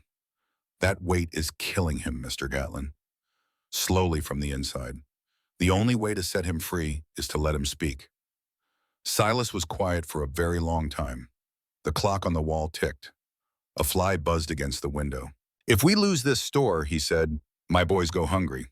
If your son doesn't testify, Warren Prescott walks free, and the next woman he kills might be someone your boys know." Silas did not answer. Rose left the store. The next morning before school, Joey found her on the steps of the schoolhouse. His eyes were red. His chin was up. "Pa says I can testify. He says if we lose the store, we'll find another way." The boy's jaw set. "He says Gatlins don't hide from the truth." That same week, Eliza Fairchild found the front window of her dress shop shattered. A rock wrapped in paper lay among the broken glass. The paper read 2 words, "testify and burn." Rose found Eliza the next morning, sweeping glass from her shop floor. Her hands trembled. Her face was pale. But when Rose asked if she was going to testify, Eliza's hands stopped shaking. Something hardened in her expression. The same steel that had kept her holding Nora's journal for 2 years, when the easier path would have been to burn it. "Nora trusted me to make sure the truth came out. I failed her once. I won't fail her again." Marshal Ridgway sent a deputy to watch the dress shop. Harlan Briggs disappeared from Thunder Creek that night and was not seen again. Later, they learned he had fled to Montana, where the winters were longer and the law was shorter. Meanwhile, Ethan Holloway sat at his kitchen table and stared at a letter from Denver. Barker and Associates debt collection. The mortgage Warren had transferred before his arrest. $800. 30 days to pay in full or forfeit the Holloway ranch. Rose found him that evening. He was sitting on the porch with the letter in his hands, and in an expression she recognized the face of a man who has already accepted the worst and is trying to figure out how to explain it to his daughter. "How much do you have?" Rose asked. "300 saved. Maybe 200 from spring lambs if I sell early. Another 150 from wool." He looked at her. "That's 650, maybe 675. I'm short $150. Might as well be 1,000. His voice was flat, final. Rose sat down beside him, not across from him, beside him, close enough that their shoulders almost touched. "We'll find a way," she said. Ethan started to protest. Rose stopped in. "You stood between me and Warren Prescott when it could have cost you everything. Let me stand with you now." He looked at her. The wall behind his eyes, the one he had built brick by brick the night Maggie stopped breathing, developed another crack. Wide enough that Rose could see through it to the man underneath. The man who was afraid. Not of poverty or hard work or starting over. Afraid of losing the last piece of Maggie.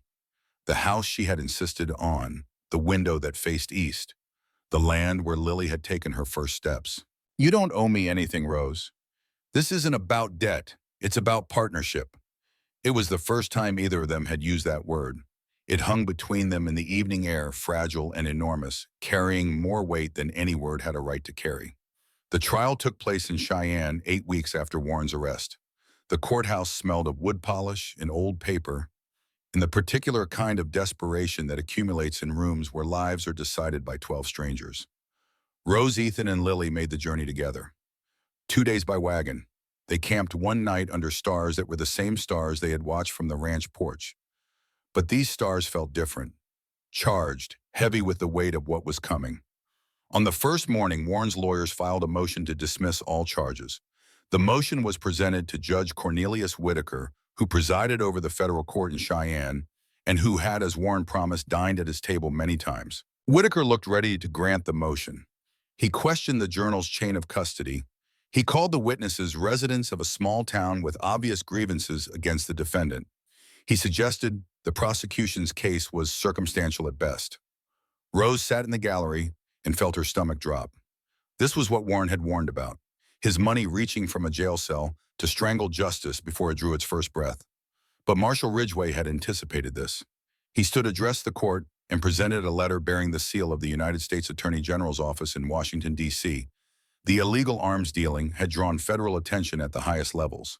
The Attorney General had assigned a special prosecutor, and he had requested in language that was polite and absolutely unmistakable that Judge Whitaker recuse himself due to his social relationship with the defendant. Whitaker's face went the color of old snow. He had two choices: step aside voluntarily and preserve his career, or refuse and invite a federal investigation into his own conduct. He chose his career. A new judge took the bench, the Honorable Margaret Blackwood. Rose watched her settle into the chair, arrange her papers, and survey the courtroom with eyes that held no debt to anyone and no patience for anything except the truth. Rose took the witness stand wearing the blue dress Eliza Fairchild had made for her, deep blue with silver buttons, fitted perfectly to her frame. Her wrist had healed in the 8 weeks since Warren fractured it, leaving a small bump where the bone had knit itself back together.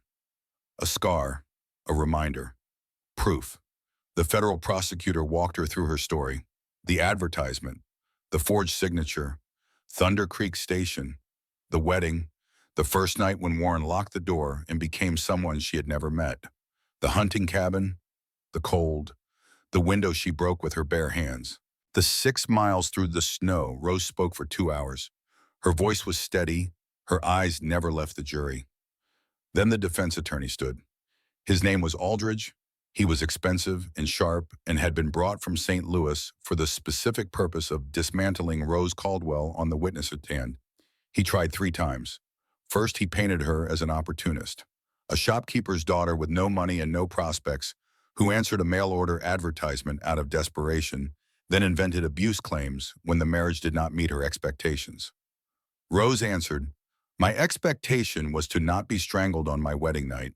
I don't think that's unreasonable." Laughter rippled through the gallery. Aldridge's face tightened. Second, he challenged the journal. How could anyone verify Nora Prescott wrote it? The handwriting had not been independently confirmed. The chain of custody was questionable. The document could have been fabricated by Eliza Fairchild or Rose herself. The prosecutor countered with Doc Wyatt's testimony. His examination of Nora's body showed injuries inconsistent with a fall. Multiple witnesses confirmed Nora's behavior in her final months was consistent with a woman living in mortal terror, and the journal's descriptions of arms deals matched the physical evidence found in Warren's basement with precision that could not have been invented by anyone who had not seen those records. Third, Aldridge played his ace. He produced a document, a commitment order from a hospital in Boston signed by a Dr. Morrison diagnosing Rose Caldwell with female hysteria and delusional episodes. The document bore official stamps. It looked genuine. The courtroom murmured. Rose's hands went cold. She had never seen this document. She had never been to that hospital. She had never met Dr. Morrison. Warren had fabricated it, or had it fabricated as insurance against exactly this moment. Judge Blackwood called a recess. In a side room, the prosecutor turned to Rose. "Is this real?" "No, I've never been committed to any hospital. I've never been diagnosed with anything. Can you prove it? Rose thought. She thought about Boston, about her life before Warren, about the people who had known her, really known her, before a forged signature on a piece of paper had delivered her to a monster. Mr. Aldrich, she said. Edward Aldrich. He ran the bookshop where I worked for 4 years. He saw me every day. He knew me as capable, sharp, reliable. Marshal Ridgway sent a telegraph to Boston that afternoon. The response arrived the next morning. Edward Aldrich's sworn statement, Rose Catherine Caldwell, had worked in his shop from 1881 to 1884. She was entirely of sound mind. She was the best clerk he had ever employed. And the hospital named in the commitment order, St. Catherine's Asylum for Nervous Disorders, had been closed in 1883. Shut down by the state of Massachusetts for fraud. The institution did not exist. The document was a forgery. When the trial resumed, the prosecutor presented Aldrich's statement and the evidence of the hospital's closure. Aldrich's face drained of color. Judge Blackwood struck the commitment order from the record and admonished the defense in language that was precise and devastating for presenting unverified documents to a federal court. The jury watched Warren's lawyers scramble, and the real damage was done. Because the forgery told the jury something the prosecution could never have stated so clearly, Warren Prescott was a man who fabricated evidence, who built lies the way other men built houses with care and precision and the absolute expectation that they would hold. If he would forge a commitment order, what else had he forged? What else had he built from lies? Joey Gatlin took the stand that afternoon. He was 14. His voice cracked. His hands gripped his witness box rail so hard his knuckles went white. He described what he had seen through the window of Prescott Manor 2 years ago. The argument, the crying, the grab, the push, the fall, the sound. Aldrich tried to discredit him. He was 10 years old at the time. It was dark. He was looking through a window. How reliable could his memory be? Joey answered simply. His voice stopped cracking. It went steady. The voice of a boy becoming a man on a witness stand in a Cheyenne courtroom. And he said, I remember every detail because I dream about it every night. I hear the sound her head made when it hit the bottom. I see her falling. I've carried it for 2 years, and I'm tired of carrying it. That's why I'm here. The jury was silent. Several jurors would not look at Warren Prescott. The jury deliberated for 6 hours. Rose sat in the courtroom gallery between Ethan and Lily. Lily held Rose's hand on one side. Ethan sat on the other, not touching her, just close. Close enough that she could feel the warmth of him. Close enough that she knew she was not alone. They came back at 4 in the afternoon. The foreman stood. Guilty, on all counts, illegal arms dealing, conspiracy, 4 counts of murder in the first degree. Warren Ashford Prescott would hang. Rose felt something inside her unclench. Not relief exactly. The dead women were still dead. The years of terror were still real. The bruises had faded from Rose's throat, but the memory of Warren's hands would live in her body, forever surfacing in the moments when someone moved too quickly behind her, or a door closed too loudly, or the wind pressed against her neck in just the wrong way. But justice had been served. Imperfect, incomplete, too late for Nora and Sarah and Mary and Ruth, but served. Warren was led from the courtroom in chains. He did not look at Rose, did not acknowledge her existence. To him, she had already ceased to matter the way a tool ceases to matter once it has broken in your hand. But Rose existed. She had survived. She had testified. She had won. Outside the courthouse, Marshal Ridgway shook her hand. He gave her an envelope containing $200 in federal witness fees. He told her the government was seizing Warren's assets. The house with white columns and black shutters. The business holdings. Everything. Proceeds would go to the families of his victims. Nora deserves the credit, Rose said. I just finished what she started. Ridgway tipped his hat. You gave a lot of people hope, Miss Caldwell. That's worth more than money. The ride home from Cheyenne took 2 days. Spring had arrived for real now, melting the last of the snow, turning the world from white to green in the sudden dramatic fashion that Wyoming reserves for the end of winter. Wildflowers pushed through mud. Creeks ran high and fast. The air smelled like wet earth and new grass and the particular clean fragrance of a world washing itself clean. Lily fell asleep in the wagon bed wrapped in quilts, her dark braids spread across a pillow. Ethan drove. Rose sat beside him on the bench. I'm going to lose the ranch, Ethan said. Quietly, the way a man speaks when he has already made peace with a loss and is only saying it aloud to make it real. Barker and Associates, the mortgage. I don't have enough. Rose reached into her coat, pulled out the envelope Ridgway had given her. $200. Yes, you do. Ethan looked at the money, looked at Rose. His expression was unreadable. Or rather, it was readable, but what it said was so large and so complicated that it required more than one language to translate gratitude and pride and stubbornness and the aching vulnerability of a man who has spent 2 years refusing to need anyone and has just been confronted with the inadequacy of that philosophy. I can't take your money. It's not charity, it's partnership. Rose set the envelope on the bench between them. You have 300 saved. The lambs and wool will bring 600, maybe 650 total. This closes the gap. We pay off Barker and Associates. We keep the ranch. Rose looked at him, at the man who had pulled her from the snow, who had given her shelter without demanding gratitude, who had stood between her and violence with full knowledge of what it would cost, who had sat on a porch under Wyoming stars and told her about a woman with red hair and a laugh that carried across rooms and in the telling had opened a door he had kept locked since the night that laugh went silent. She said. Back in Thunder Creek, Rose turned her attention to the larger problem. Warren's assets were being seized, but the mortgages he held on half the town still existed. If the government auctioned them to the highest bidder, a new owner could foreclose on every property. Thunder Creek could be dismantled building by building. Rose had an idea. She worked out the numbers with Martha Kincaid, checked the math 3 times, and then stood in front of a town meeting in Reverend Crawford's church and proposed the Thunder Creek Lending Society, a cooperative. 17 outstanding mortgages totaling $6,000. The town would pool its resources, buy out the mortgages collectively, and manage them internally. Fair terms, low interest, payment plans that did not crush families, money that stayed in Thunder Creek instead of flowing to banks in Denver or financiers in Cheyenne. The room was quiet when she finished. The silence had a quality Rose recognized, the silence of people calculating risk, weighing fear against hope, wondering whether the architecture of their cowardice could be replaced with something better. Martha Kincaid stood first. I'm in. $400. Doc Wyatt, $300. Eliza Fairchild, $200. Silas Gatlin standing into the back with Joey at his side. $150 and free credit at the store for any family that needs it this winter. One by one they rose, pledging money, labor, crops, livestock, anything of value they could contribute to the common cause.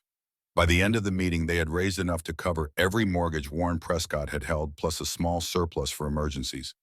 Ethan sat in the back pew, Lily beside him, and watched his town save his ranch. When it was over, when the pledges had been recorded and hands had been shaken, and Martha Kincaid had pulled out a bottle of whiskey she claimed was medicinal, Ethan found Rose outside the church. You didn't have to do that.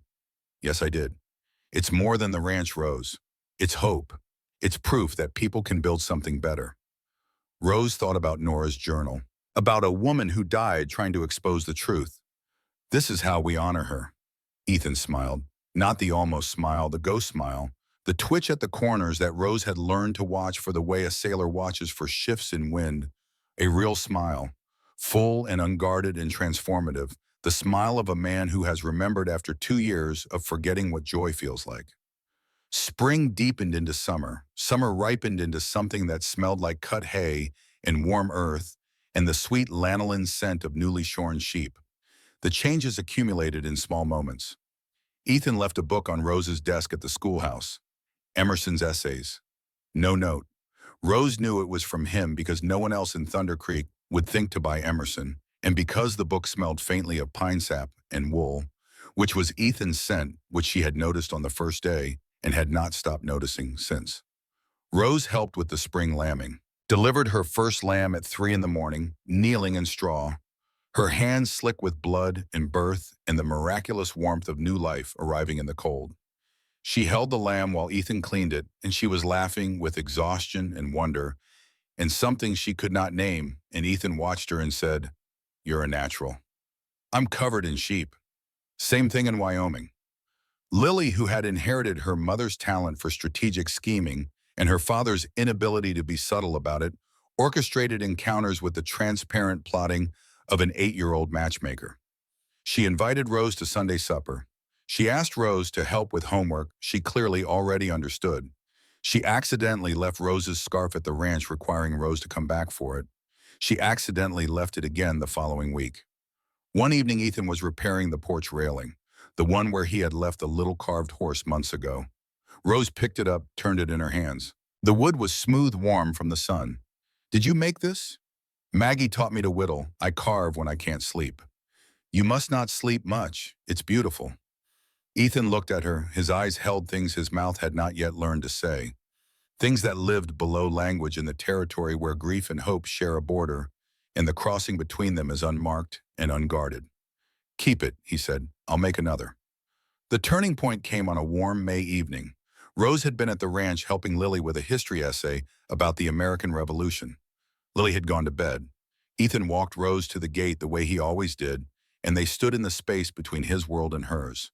The ranch behind him, the road to town ahead of her. "I was thinking," Ethan said carefully. The careful voice. The voice of a man who has rehearsed something 100 times and is still not sure he has the words right. "The ranch house is big, bigger than Lily and I need. And you've been living in a boarding house for 2 months. Are you offering me a room at your ranch?" "I'm offering you whatever you want." His voice was steady, but his eyes held the vulnerability of a man who has not offered anything to anyone since the night his wife died. "A room if that's what you need. Partnership in the ranch if you want to help run it. Or just someone to stand beside you while you figure out what comes next." Rose looked at this man, at the scar through his eyebrow and the silver at his temples and the hands scarred across the knuckles from years of honest work, at the kind eyes and the hard face, at everything he was and everything he had risked and everything he was risking now in this moment by opening a door he had sworn he would never open again. "I'd like that," she said. "All of it. The room, the partnership, the someone standing beside me." She paused. "But Ethan, I need you to understand something. I'm not looking to be saved. I'm not looking for a man to fix my life. I'm looking for a partner. Someone who sees me as an equal." "I know." Ethan's voice was quiet and certain. "I've been watching you organize a lending cooperative and testify against a killer and teach children to read. I know exactly what you are, Rose Caldwell. You're the strongest person I've ever met, and I'd be honored to stand beside you, as an equal." From the upstairs window, a voice, "Does this mean she's coming to live with us?" Ethan closed his eyes. Rose laughed. The sound carried across the ranch yard and startled a barn owl into flight. "If you'll have me," Rose called up. Lily appeared at the window, braids flying face bright with the uncomplicated joy that children display when the world finally does what they have been demanding it do for weeks. "I've been asking Papa when you'd come home, home." The words sounded foreign and familiar at the same time, the way a language sounds when you hear it again, after years away, strange in the mouth but right in the heart. 6 months after Rose Caldwell arrived at Thunder Creek Station in a bloodied wedding dress with 43 cents in her pocket, she married Ethan Holloway in the Thunder Creek schoolhouse. September. The aspens were turning gold. The air smelled like wood smoke and harvest in the particular sweetness of Wyoming autumn, when the mountains hold on to summer's warmth while the valleys begin to let it go. The ceremony was simple. Reverend Crawford presiding, his ink-stained fingers trembling slightly as he held the Bible.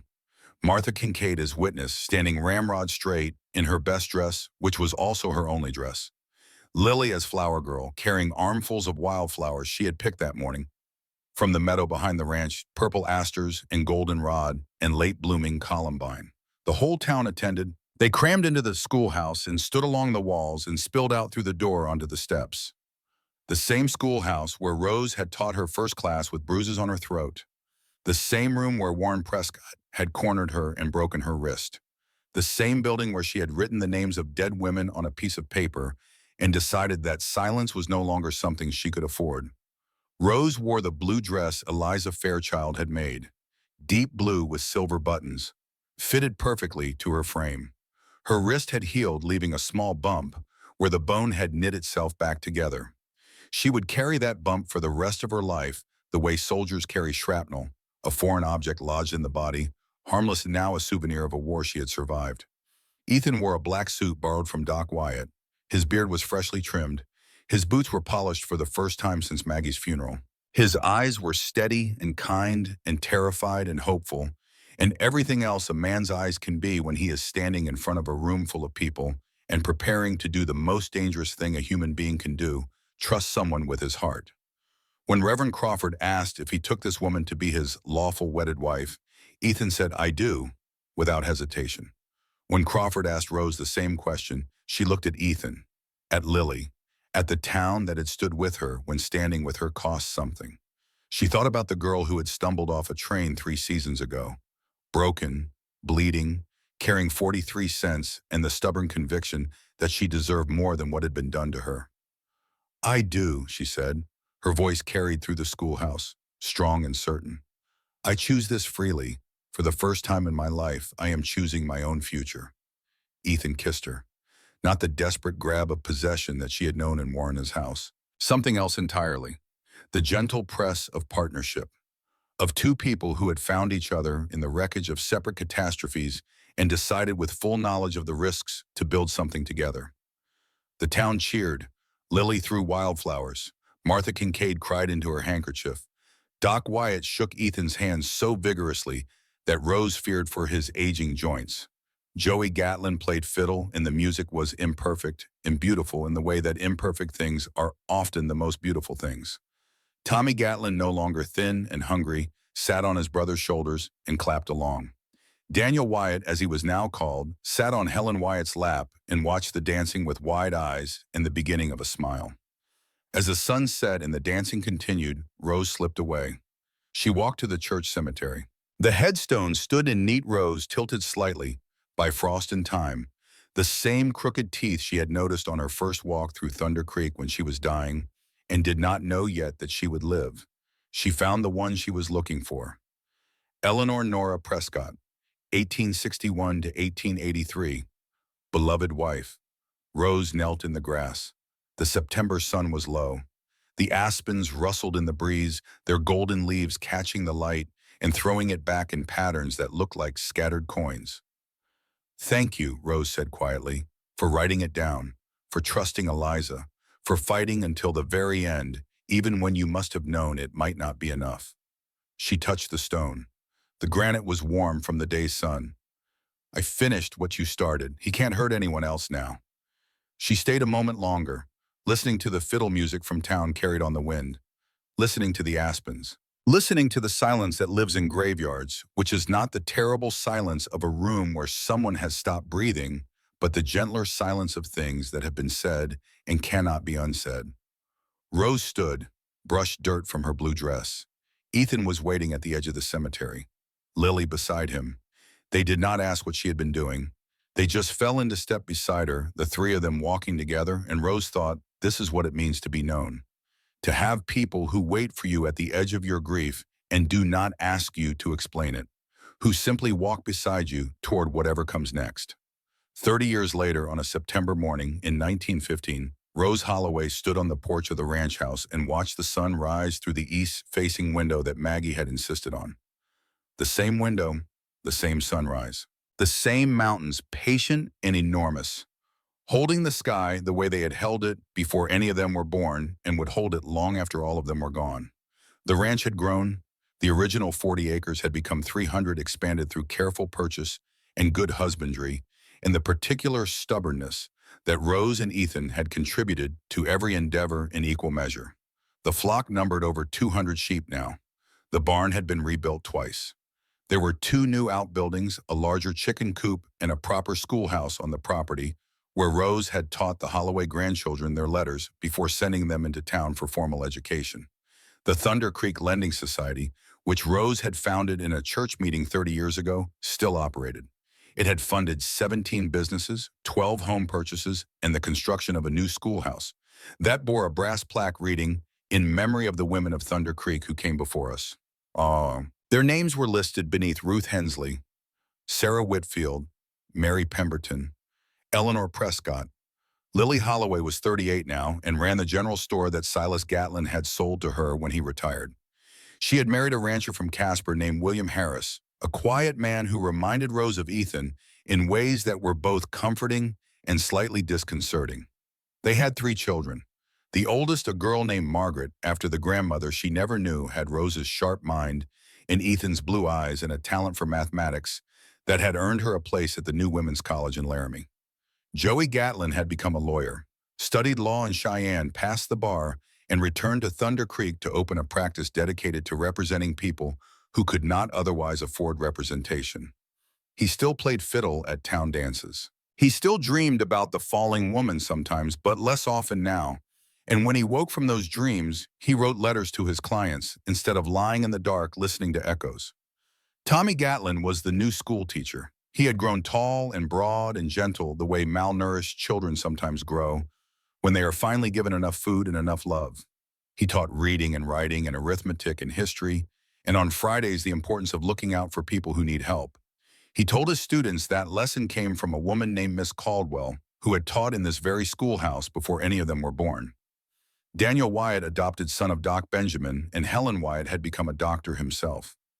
He practiced in Cheyenne, where he specialized in the treatment of children. He did not draw houses with locks on the doors anymore. He drew plans for a clinic. He hoped to build a place where children who had been hurt could come and be safe and learn that the world contained gentleness as well as cruelty. Ethan came out onto the porch. He moved more slowly now. 64 years old.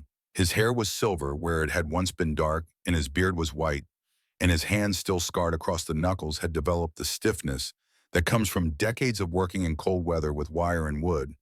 But his eyes were the same, blue or maybe gray, kind eyes and a hard face. He handed Rose a cup of coffee, stood beside her the way he always stood beside her, close, but not crowding, present, but not possessive, the comfortable silence of 2 people who have said everything that needs saying and can now simply be. 30 years, Rose said. 30 years, Ethan repeated. Do you remember the day I showed up at your gate in that wedding dress? Ethan's mouth twitched. The ghost smile that had deepened over the years into something more substantial, something that lived in the lines around his eyes and appeared more often than it once had. You looked like you'd crawled out of a snowbank. I had crawled out of a snowbank. You asked if I was Ethan Holloway. I said I was. You said you'd come to be my wife. He took a sip of coffee. You were early, by about 6 months. Rose laughed. The sound was different now than it had been at 26, deeper, richer, carrying 30 years of accumulated joy and sorrow, and the hard-won knowledge that life is not a problem to be solved, but a territory to be explored, and the best explorations are the ones you do not do alone. From inside the house came the sound of small feet. Their youngest grandchild, a 3-year-old named Anna Rose, appeared in the doorway.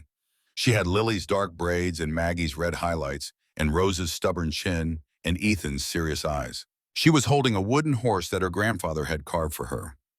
One of dozens he had carved over the years, each one slightly different, each one made during the nights when sleep would not come and his hands needed something to do. Grandpa, Anna Rose said, tell me the story. Which story, little one? The one about the lady in the snow. Ethan looked at Rose. Rose looked at Ethan. 30 years of shared history passed between them. In that glance, the hunting cabin, and the walk through the blizzard, and the schoolhouse, and the trial, and the porch where they had sat under stars, while Ethan talked about a woman with red hair and a laugh that carried across rooms. The cooperative and the ranch, and the children and the grandchildren, and all the ordinary, extraordinary days that accumulate when 2 people choose each other and keep choosing year after year, not because it is easy, but because it is right. That's Grandma's story, Ethan said. She tells it better. Rose sat down in the rocking chair that Ethan had built for her when her knees started complaining about the stairs. Anna Rose climbed into her lap. 3 years old, warm, alive, smelling of hay and soap and the particular sweetness that children carry before the world teaches them to guard it. Once, Rose said, a long time ago, a woman got off a train in a place called Thunder Creek. It was February, and there was snow everywhere, and she had 43 cents in her pocket and nothing else in the world. She was alone, and she was scared, and she was hurt, but she was not beaten. She was never beaten. and she walked through the snow until she found a man with kind eyes and a hard face and a daughter who needed someone to correct her spelling. "That's you," Anna Rose said, "and Grandpa and Mama Lily. That's us." What happened next? Rose looked over her granddaughter's head at the ranch yard, at the fence post with the H brand burned deep, at the mountains holding up the morning sky, at Ethan standing on the porch, coffee in hand, watching his wife tell their story to the newest generation of Holloways, his eyes carrying the love he had learned to feel again after 2 years of believing he never would. What happened next, Rose said, is that they built a life together from nothing. And it was hard, and it was beautiful, and it was theirs. Anna Rose settled deeper into Rose's lap. "Tell me more." Rose held her granddaughter, watched the sun climb higher through Maggie's east-facing window, felt the warmth of it on her face, the same warmth she had felt 30 years ago when she woke in Ethan's bed after 14 hours of dreamless sleep, alive and safe and warm for the first time in weeks. The bride who came in the snow had built a home. Not just a house, though the house was good, solid, expanded, and improved over 3 decades of shared labor. A home, a family, a legacy. A town that had learned in the crucible of one woman's refusal to be silenced that courage is contagious and that the opposite of fear is not bravery, but community. She had arrived with 43 cents. She was leaving behind something no amount of money could buy, the proof that a broken thing, given time and care, and the stubborn unwillingness to quit, can become something stronger than it was before it broke. The morning light poured through the window. The coffee was warm. The grandchild was warm. The man on the porch was warm. Rose closed her eyes and let the warmth hold her.